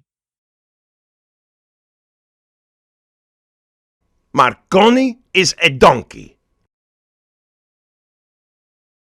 In 1892, Tesla agreed to travel abroad to deliver a whirlwind series of lectures in Britain and France, presenting his research to the Royal Society as well as the French International Society of Electricians and Physicists. This tour brought such acclaim that his name was now a household word, and people everywhere considered him the most famous scientist in the world. He continued his tour through the continent, also being lauded back in Zagreb, Belgrade, Budapest, and Vienna, before returning to the United States in triumph again. Soon after, at the Franklin Institute in Philadelphia and at the National Lighting Institute, he gave not only a lecture but a public demonstration of the principles of radio broadcasting, despite the world today giving credit to Marconi in 1895. So here is the real story, one that is typical of the subversion of Tesla's legacy, that never fails to rile up his fans whenever the subject of radio is mentioned. Tesla's obsession with wireless transmission of energy was already a well-known phenomenon, demonstrated with his many wireless light bulb experiments and a particular demonstration in St. Louis, where he transmitted a wireless message over 30 feet using charged Leyden jars. It had all the requisite components for what would be instantly recognized as a radio setup: an antenna or aerial, a ground connection, an aerial ground circuit, adjustable tuning, sending and receiving sets being tuned to resonance with each other, and electronic tube detectors. It performed exactly what would be expected, and he claimed that intelligible signals, or perhaps even power, to any distance without the use of wires, by conducting it through the earth, would soon be a reality. Indeed, the very next year he had receivers set up in locations across New York City, and even on a boat 25 miles up the Hudson River, soon after submitting a raft of patent applications in 1897. The following year, Englishman Sir Oliver Lodge, another forgotten radio pioneer, independently developed a telegraph transmitter that worked over a distance of 150 yards, submitting patents of his own. 2 years after this, 21-year-old Italian Guglielmo Marconi shows up in London with his mum and a wireless set in his suitcase that looked suspiciously like Lodge's one, having an antenna arrangement that looked suspiciously like Tesla's, claiming neither to have seen or heard of the other two, and insisting that he developed both sets of ideas on his own. Not receiving any interest in his motherland, he decided to travel to Britain, hoping to find a sugar daddy, much as Tesla and others had done in America. Tesla's lectures and many published technical articles on the subject, which had by then been translated into a dozen languages and circulated widely across the entire globe, suggested very strongly that Marconi's feigned ignorance, apparently working in monkish isolation at his lab in Bologna, was, to excuse my wordplay, complete baloney. Marconi managed to scrounge some funding, and in 1896 applied for a British patent, demonstrating his device the following year by sending a signal across a 6-kilometre wide plain at Salisbury, followed soon after by demonstrations over 16 kilometres, and taking Tesla's lead also sent signals from boats to the shore. In 1901, Marconi achieved his now famous transmission across the Atlantic, while Tesla was busy demonstrating a remote-controlled torpedo, to naval personnel, circling it around a ship and landing it successfully back on the beach. Tesla's greatest gift was also in some ways his greatest curse. His head was constantly buzzing with one new idea after another, such that he was typically working on a dozen projects at the same time, while others, such as Marconi, had just one baby at a time that they nurtured all the way to the bank. Marconi's patent application in the UK was initially rejected, based on both Tesla's and Lodge's prior claims, but the Italian soon gained new backers in the US, notably Westinghouse's long-standing nemesis, financier J.P. Morgan, who, of course, bought the controlling stake in Marconi's new company. Morgan's loyal underling, Edison, now swung his familiar propaganda machine once more into action, sullying Tesla's credentials. A number of prominent academics, jealous of his independence and fame, were recruited to participate in the smear campaign and declared their support for Marconi when consulted during the investigation. Among these was physicist and compatriot by the name of Professor Mihailo Pupin, who was a longtime friend and beneficiary of Tesla's generosity. The campaign saw Marconi miraculously receive a United States patent in 1904, and by 1909, Marconi's backers had even secured him the Nobel Prize for Radio Physics, making Marconi's name synonymous with radio, and his company went on to commercialize a technology that would sweep the world and make him a fortune. The Italian shyster earned himself a hereditary title of Marquis from King Victor Emmanuel III, as well as a seat in the Italian Senate, and he would go on to great acclaim, working with the Allies to develop radio intelligence during World War I.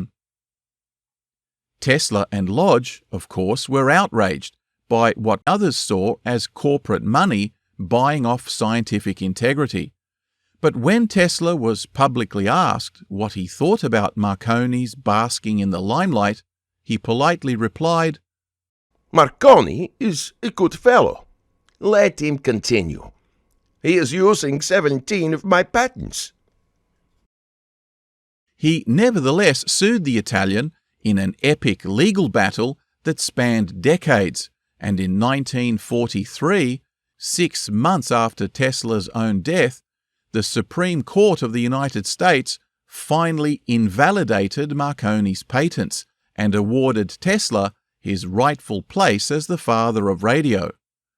But by then, Tesla and his contribution to radio had been long forgotten, and few publishers have ever bothered to alter their textbooks to reflect the court ruling. Croatians and Serbs to this day continue to spar over who gets to claim Nikola Tesla as their own, but nothing brings these two ethnicities closer than their mutual hatred of Marconi and his fellow Italians for lording it over their hero. It's a feud that few Americans know or even care about, but if you want to cause a riot in Zagreb or Belgrade, forget about football or even the war in Yugoslavia.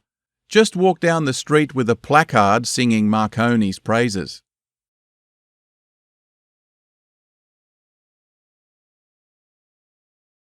Each day we go to our work in the hope of discovering, in the hope that someone, no matter who, may find a solution to one of the pending great problems. And each succeeding day we return to our task with renewed ardor. And even if we are unsuccessful, our work has not been in vain. For in these strivings, in these efforts, we have found hours of untold pleasure, and we have directed our energies to the benefit of mankind. As a boy, Tesla was always fascinated by storms. He would watch for hours as the darkening sky gave way to flashes of lightning and thunderclaps, followed soon after by rain. As he matured into a scientist, these vivid childhood memories made him seriously consider whether the electrical activity of the atmosphere was itself somehow involved in the production of rain. If we could produce electric storms of the required ability, this whole planet and the conditions of existence on it could be transformed. We could irrigate deserts, create lakes and rivers, and provide power for machines in unlimited amounts. There was nothing for it but to head for the mountains of Colorado, where atmospheric conditions were ideal, and where he would build the mother of all Tesla coils. And while he was at it, he would show the arrogant fraud Marconi what for by adapting it as a massive global wireless communication transmitter to send signals all the way to Paris.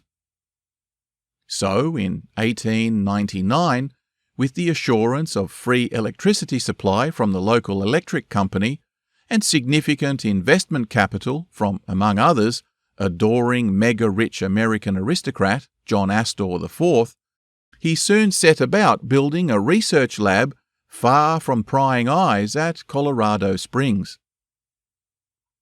When he switched it on, the generator he built produced millions of megavolts of artificial lightning, and the results would be felt for miles all round. Grains of sand would spark as you walked over the ground.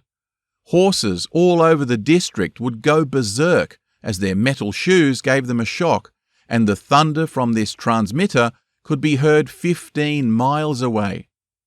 Light bulbs within 30 meters of the lab glowed even when turned off. Butterflies within the power zone were electrified, flittering around unharmed and glowing with the blue aura of St. Elmo's fire. He had now proved beyond any doubt that it was possible to transmit power wirelessly over large distances, and his generation of artificial lightning at unheard-of frequencies led to both developments in insulation and the possibility of studying lightning under controlled conditions. In fact, his lightning experiments succeeded in forming a dense fog in his research lab, confirming to his mind that man could generate clouds and someday perhaps irrigate the driest of deserts. He also managed to generate a rarely seen phenomenon called ball lightning, a frightening sphere of glowing plasma that remains an enigma to scientists and which no one has yet managed to replicate to this very day. But Tesla was also interested in measuring electric signals from lightning, as oscillations set up in the Earth producing standing waves. He came to believe that the Earth itself, the ionosphere, and even the universe, just like a wine glass, has a resonant frequency.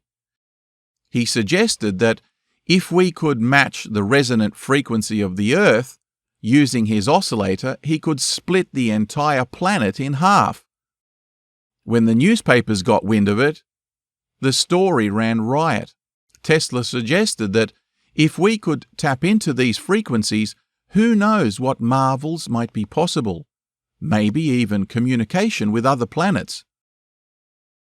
For the time being, he picked up peculiar signals that seemed not to be caused by natural phenomena, and reporters again went wild with stories of communication with Mars. Tesla, never one to shun good publicity, ran with it and stoked the public imagination with his own dreams of cosmic outreach. In the end, satisfied, Tesla wrapped up his experiments and returned to New York. Critics have since pointed out that no commercially viable products emerged from his glamorous, though expensive, project. But Tesla biographer Margaret Cheney reminds us that if we only value a scientist's work in simple Edisonian cash terms, with marketable gadgets at the other end, then we could similarly dismiss Einstein for not producing an electric dishwasher.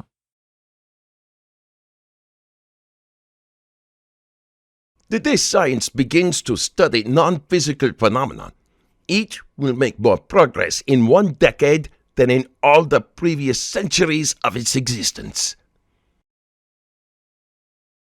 When Tesla was travelling through Europe giving his famous series of lectures, one of his few close friends in the academic world, English titan Sir William Crookes, noted that the inventor seemed exhausted, not only from his Herculean research output, but also now increasingly his grueling lecture schedule. So he advised him to take some time off to recuperate. Indeed, recently the inventor had begun to suffer a series of blackouts as well as amnesia episodes, which took a significant toll on his health. One night, in Paris, he had another of his familiar blinding visions, but this time he saw his mother floating before his eyes, and he immediately felt a disturbing premonition that she was dying. Boarding a train for Zagreb, he rushed to her bedside, and within a couple of days she was gone. A similar episode occurred some years later with his niece, who died shortly after he had had a premonition of her impending death, writing to his nephew to look in on her. Yet another time, during a party, he was seized by a powerful urge to detain his guests from boarding a train for Philadelphia, causing them to miss the departure. Sure enough, the train ended up in a wreck soon after, injuring dozens of people. Tesla's obsession with universal transmission of energy, in which machines would tap into atmospheric electric fields with receivers, influenced his beliefs about life and cosmology more generally. He saw humans, too, as being receivers of a sort that tapped into a grander universal consciousness, and in this idea, despite being an Orthodox Christian, he was drawn to Hindu philosophical concepts of a universal cosmic intelligence, having a number of deeply personal conversations with visiting guru Swami Vivekananda. But this was just one aspect of his decidedly peculiar spiritual beliefs. If you want to find the secrets of the universe, think in terms of energy, frequency, and vibration. Tesla's experiments in Colorado convinced him that the Earth and the universe resonated with a particular set of frequencies of electromagnetic energy. He believed that tapping into particular frequencies, both within as well as outside of the audible spectrum, would not only have effects on human health and vitality, but would also be of planetary significance, in the abundance of plants and in the health of the environment.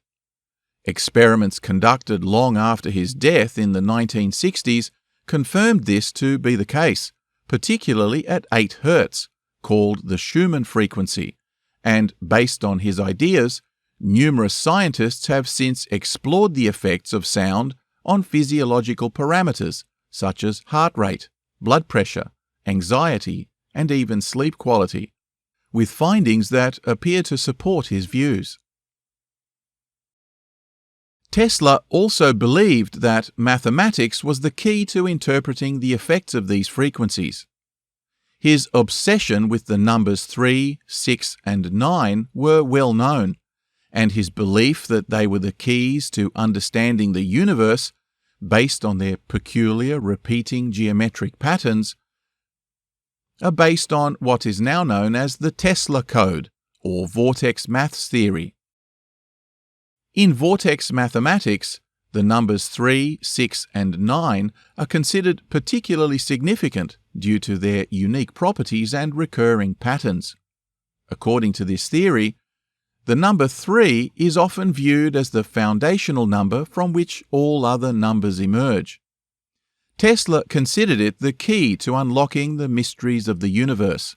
He had a personal compulsion of circling a building 3 times before he would enter it, and would only stay in hotel rooms whose number was a factor of 3. When you multiply 3 by any other single-digit number and add the digits of the result together until you get another single digit, it always comes back to the repeating pattern 3, 6, and 9. For example, 3 times 1 equals 3. 3 times 2 equals 6. 3 times 3 equals 9. 3 times 4 equals 12. From which 1 plus 2 again equals 3. And so on. This pattern of 3, 6, 9, 3, 6, 9, 3, 6, 9 repeats indefinitely. The number 6, on the other hand, is often associated with the geometric shape of the hexagon, and hence a concept of symmetry. Similar to 3, when you multiply 6 by any other single-digit number and add the digits of the result together until you get another single digit, it also cycles through a pattern. For example, 6 times 1 equals 6. 6 times 2 equals 12, from which 1 plus 2 equals 3. 6 times 3 equals 18, from which the 1 plus 8 equals 9, and so on. This pattern also repeats indefinitely, giving a 6, 3, 9, 6, 3, 9, 6, 3, 9 result.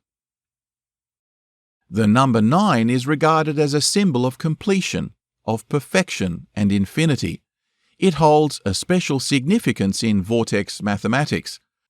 According to some interpretations, when the digits of any number multiplied by 9 are added together and reduced to a single digit, the result will eventually lead to 9, and only 9. For example, 9 times 1 equals 9. 9 times 2 equals 18, from which the 1 plus the 8 equals 9. 9 times 3 equals 27, from which the 2 plus 7 equals 9, and so on. This pattern consistently returns to 9, without cycling through the other numbers, and is known in sacred geometry as casting out nines. For Tesla, it had an almost divine significance his entire life. To go into greater depth on the calculations and patterns of these numbers is beyond the scope even of one of my rabbit holes, and goodness knows that's about as much maths as I can cope with myself, so I'll not subject you to any more numerical torture. For those who are interested, there is no shortage of New Age and divine geometry videos out there that cover the theory in greater detail.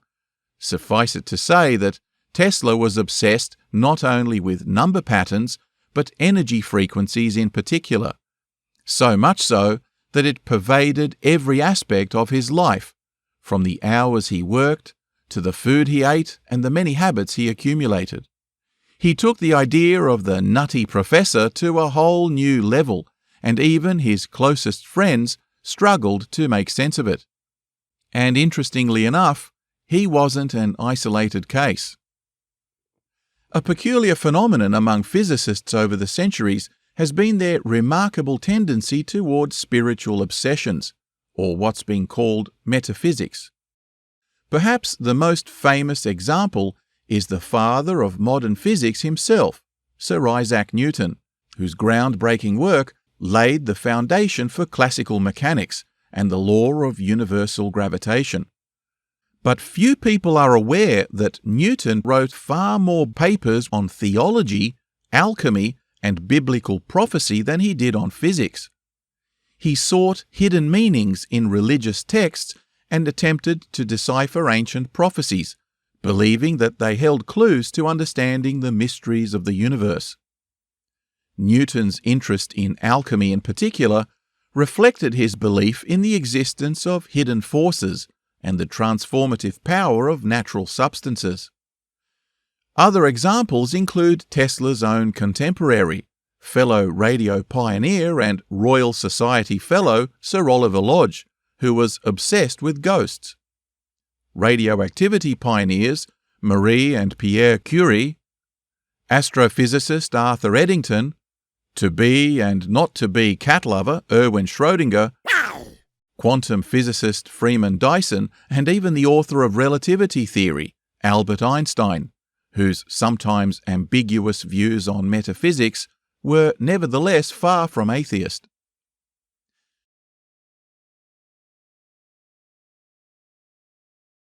A telephone subscriber here may call up and talk to any other subscriber on the globe. An inexpensive receiver, not bigger than a watch, will enable him to listen anywhere, on land or sea, to speech delivered or music played in some other place, however distant. Back in New York, Tesla now began courting the rich and famous to support an even more colossal project on Long Island, in which he would build an even larger wireless transmitter that he was sure would not only dwarf the limited short-range radio projects being promoted by Marconi, but would be able to transmit signals across the entire globe. Moreover, the transmitter would have a number of additional defense capabilities, being able to detect and destroy incoming enemy shipping and aircraft with a powerful ionic beam he was developing in conjunction with the generator. Tesla managed to convince one-time antagonist J.P. Morgan to invest $150,000 into the project for a guarantee of a 51% stake in any commercial application, while the inventor now sunk the rest of his own diminishing funds into it himself. The result was Wardenclyffe Tower, a gargantuan, apocalyptic 154-foot tower of doom, which boomed with arcs of lightning like something from Lord of the Rings.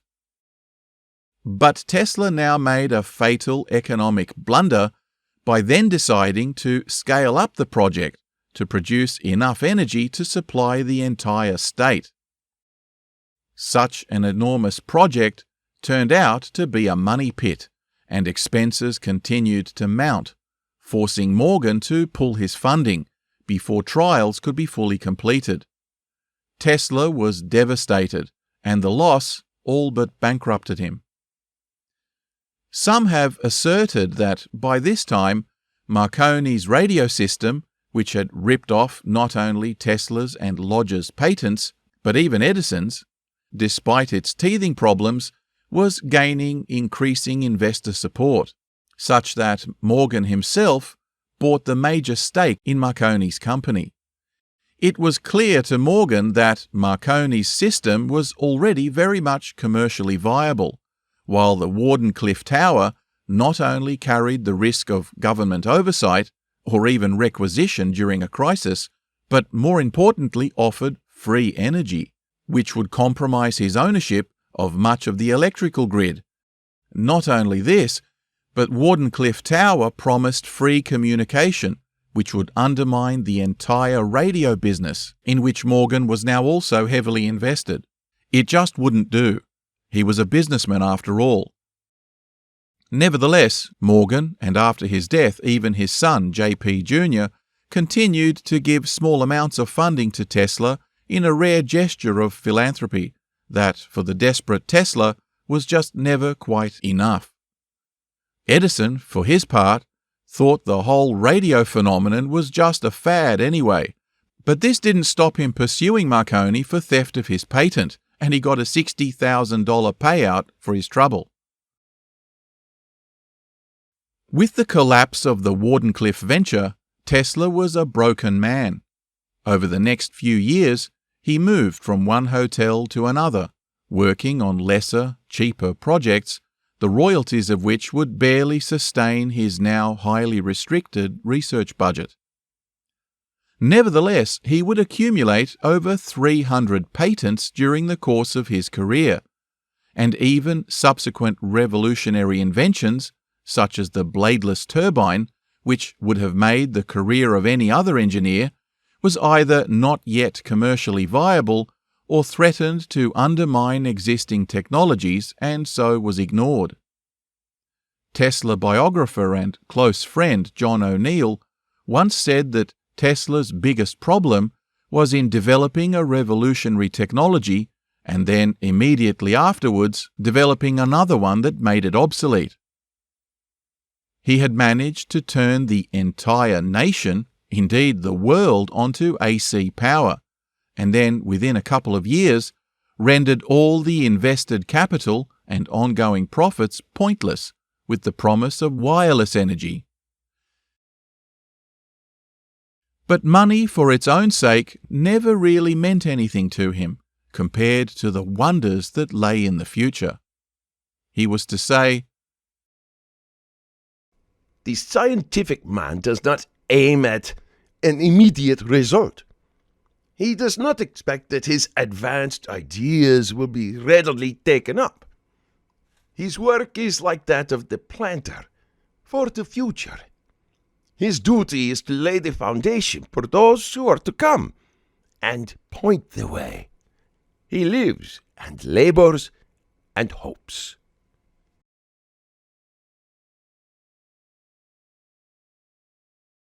To know each other, we must reach beyond the sphere of our sense perceptions.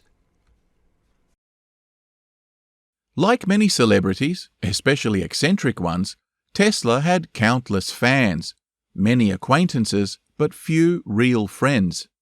Chief among these were Ambassador Robert and Katherine Johnson, diplomats and New York socialites who had far-ranging international and business connections. They helped him to network with financiers and the media, and treated him with much affection and generosity, the three of them spending many holidays together, especially when he was feeling lonely or depressed. He would attend many of their functions and parties, giving demonstrations and providing social kudos to the Johnsons, while they and their children, in many respects, gave him the closest thing to a family that he had in America. Many letters have been found between the three of them, particularly between Tesla and Mrs. Johnson, the archetypal social butterfly, with many of her private notes to him conveying feelings more than might be considered appropriate from a married woman. Some have even suggested an ongoing affair, though no evidence of impropriety has ever been uncovered on Tesla's part, or in his own correspondence to her. In any event, the Johnsons introduced him to a continuous stream of eligible ladies, in hopes of marrying him off. One notable candidate was Anne Morgan, the daughter of financial giant J.P. Morgan, who was said to be madly in love with him, but who he gently discouraged, possibly hoping to avoid the wrath or even domination of her father. There was also some suggestion that he might have been gay, which at the time would have been scandalous. But again, nothing more than rumours have ever materialised, and Tesla would go on to be a bachelor for the rest of his life. His aversion to pearls and jewellery more generally was well known, which, along with his many other quirks and compulsions, would have made for a challenging marriage to anyone. But in his later years, when a journalist asked him about marriage, he responded,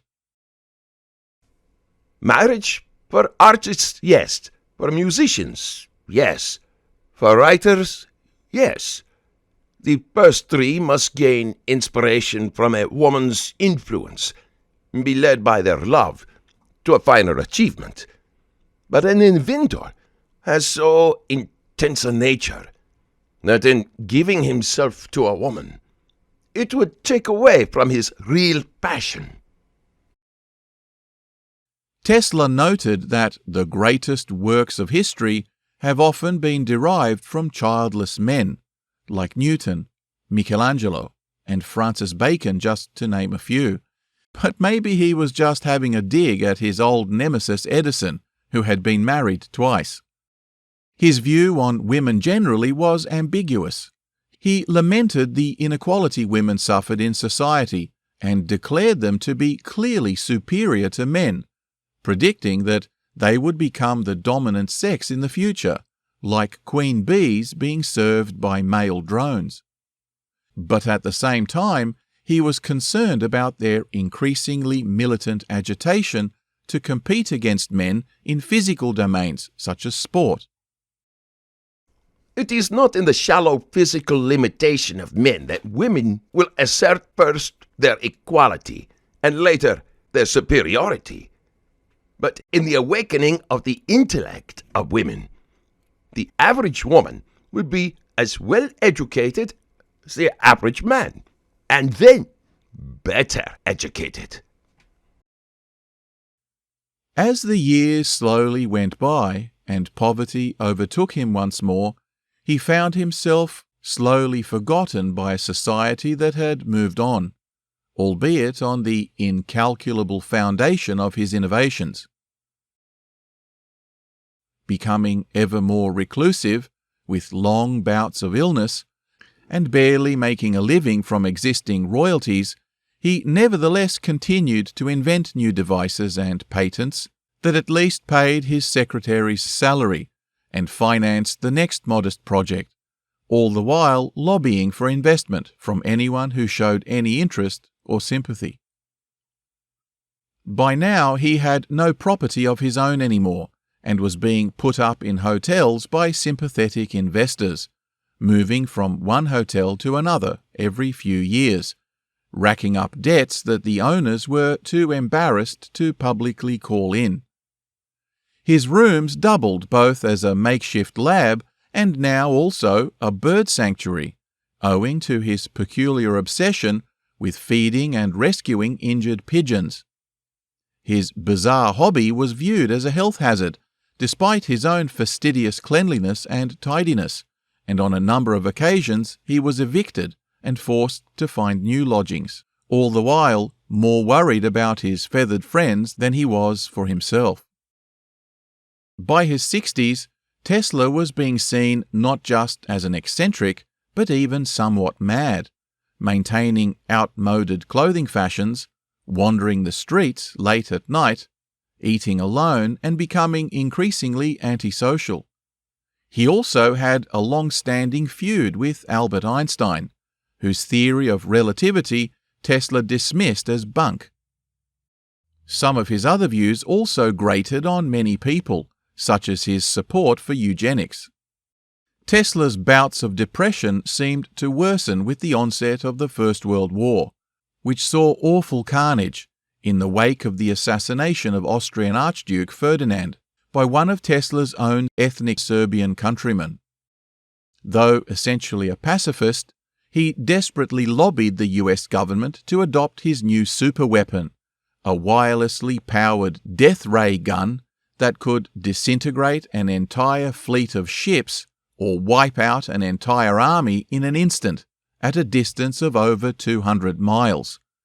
He already had patents and blueprints for dozens of other weapons, a precursor of modern radar systems, and power networks that he hoped would limit casualties and make the ongoing use of war obsolete. But the government consistently ignored his submissions and refused to assess their capability, to his great despair. On the subject of the much-publicized death ray, Tesla once told a reporter, "But it is not an experiment. I have built it, demonstrated, and used it. Only a little time will pass before I can give it to the world." Instead, we got the Eastern and Western fronts, Gallipoli and the Somme, and a loss of 22 million souls. As the war ended and the world moved on, most of Tesla's patents now began to expire. His royalties dried up, and his economic situation continued to worsen. The Serbian king of the new country that eventually came to be called Yugoslavia stepped in, granting him many honors and issuing a living stipend to keep the aging inventor off the streets. All that was great in the past was ridiculed, condemned, combated, suppressed, only to emerge all the more powerfully, all the more triumphantly from the struggle. It wasn't long before a new war raged across the globe, once again engulfing his homeland and pitting Croats against Serbs, as well as communists against nationalists of all sides.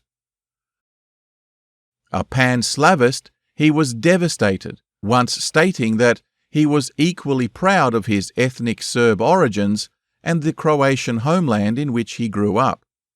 But he wouldn't live to see the end of that conflict, as the emaciated and grey-haired Nikola Tesla passed away in his sleep at the Hotel Eureka from a heart attack at the age of 86 in 1943.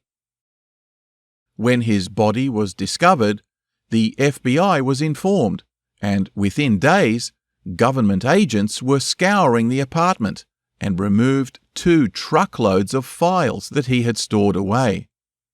Why the Alien Property Office had been assigned to confiscate the estate of a known American citizen remains a mystery to this very day. They trawled through all his papers with a fine-tooth comb. When they eventually released the cash to Tesla's nephew, it was clear that a substantial number of trunks were still missing, but which the office and later the FBI denied any knowledge of.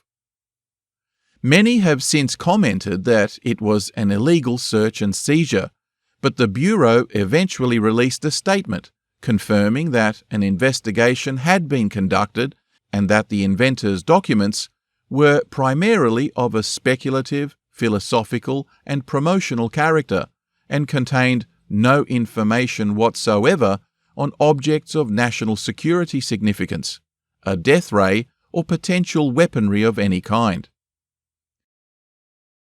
As the years went by, the FBI and then Naval Intelligence, as well as the Air Force, declassified several of the documents they had initially denied possessing, while many still remain missing. Successive Yugoslav and now Serbian governments, to this day, continue to demand access to them to no avail. In the meantime, an entire conspiracy industry has grown up around the possession of Tesla's secret technologies, along with a resurgence of interest in the genius at the center of it.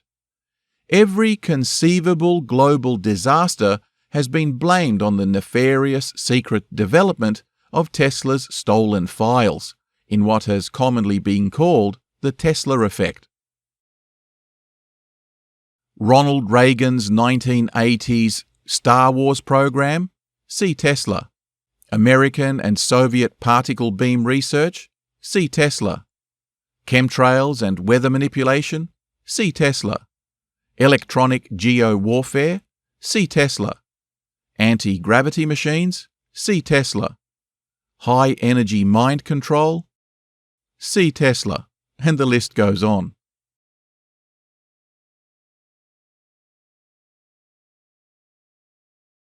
A new world must be born, a world that would justify the sacrifices offered by humanity. This new world shall not be a world of the downtrodden and humiliated, but of free men and free nations, equal in dignity and respect. So, what can we make of Nikola Tesla, the forgotten genius? He truly was the personification of the eccentric steampunk scientist, popularized in 19th century novels. Far ahead of his time, aloof, and mistaken for a crackpot by many, Tesla stands out not only as a great inventor, but also as a prophet of the future, an inspiring teacher, and an example of a lone visionary undeterred by continuous setbacks. For Tesla, there was no such thing as impossible. His was a rags to riches to rags story, made all the more tragic by the sheer debt that civilization today owes to arguably the most prolific inventor in history, whose notes are still being studied for clues and inspiration by successive generations of physicists. Indeed, many of his own patents were, at the time, commercially not viable, but as materials and technology have changed, new patents, a century later, have continually drawn from his now long expired ones. And yet, it wasn't until 1975 that Tesla was finally inducted into the National Inventors Hall of Fame. Nor did he ever win a Nobel Prize, though his discoveries literally led to dozens of them for others. He was, like Edison, a generalist, whose expertise encompassed diverse interests, from chemistry to mechanics, from electrical physics to atmospheric science and even mysticism. But, unlike Edison, he was completely disinterested in money for its own sake. Much has been made of Tesla's eidetic memory, visions, compulsive behavior, and peculiar obsessions. Psychologists have identified all sorts of emotional complexes and neuroses to account for them. In the end, they no doubt played a part in his downfall, but without them, it's also doubtful we would have benefited from his limitless and at times seemingly mystical genius. Today, his name is commemorated by the standard unit of magnetism, and to ordinary folk, by the electric car company that looks to the future, and ironically, runs on battery power rather than the free wireless energy he hoped so passionately would already be a reality. That frustrated hope has seen its greatest expression in the many Tesla conspiracy theories that underscore a growing distrust of the public in corporate and government stewardship of our resources. But if Tesla's story teaches us anything, it's that anything is possible, if we can only keep the vision of a bright future as firmly and passionately in our own minds and hearts as he did.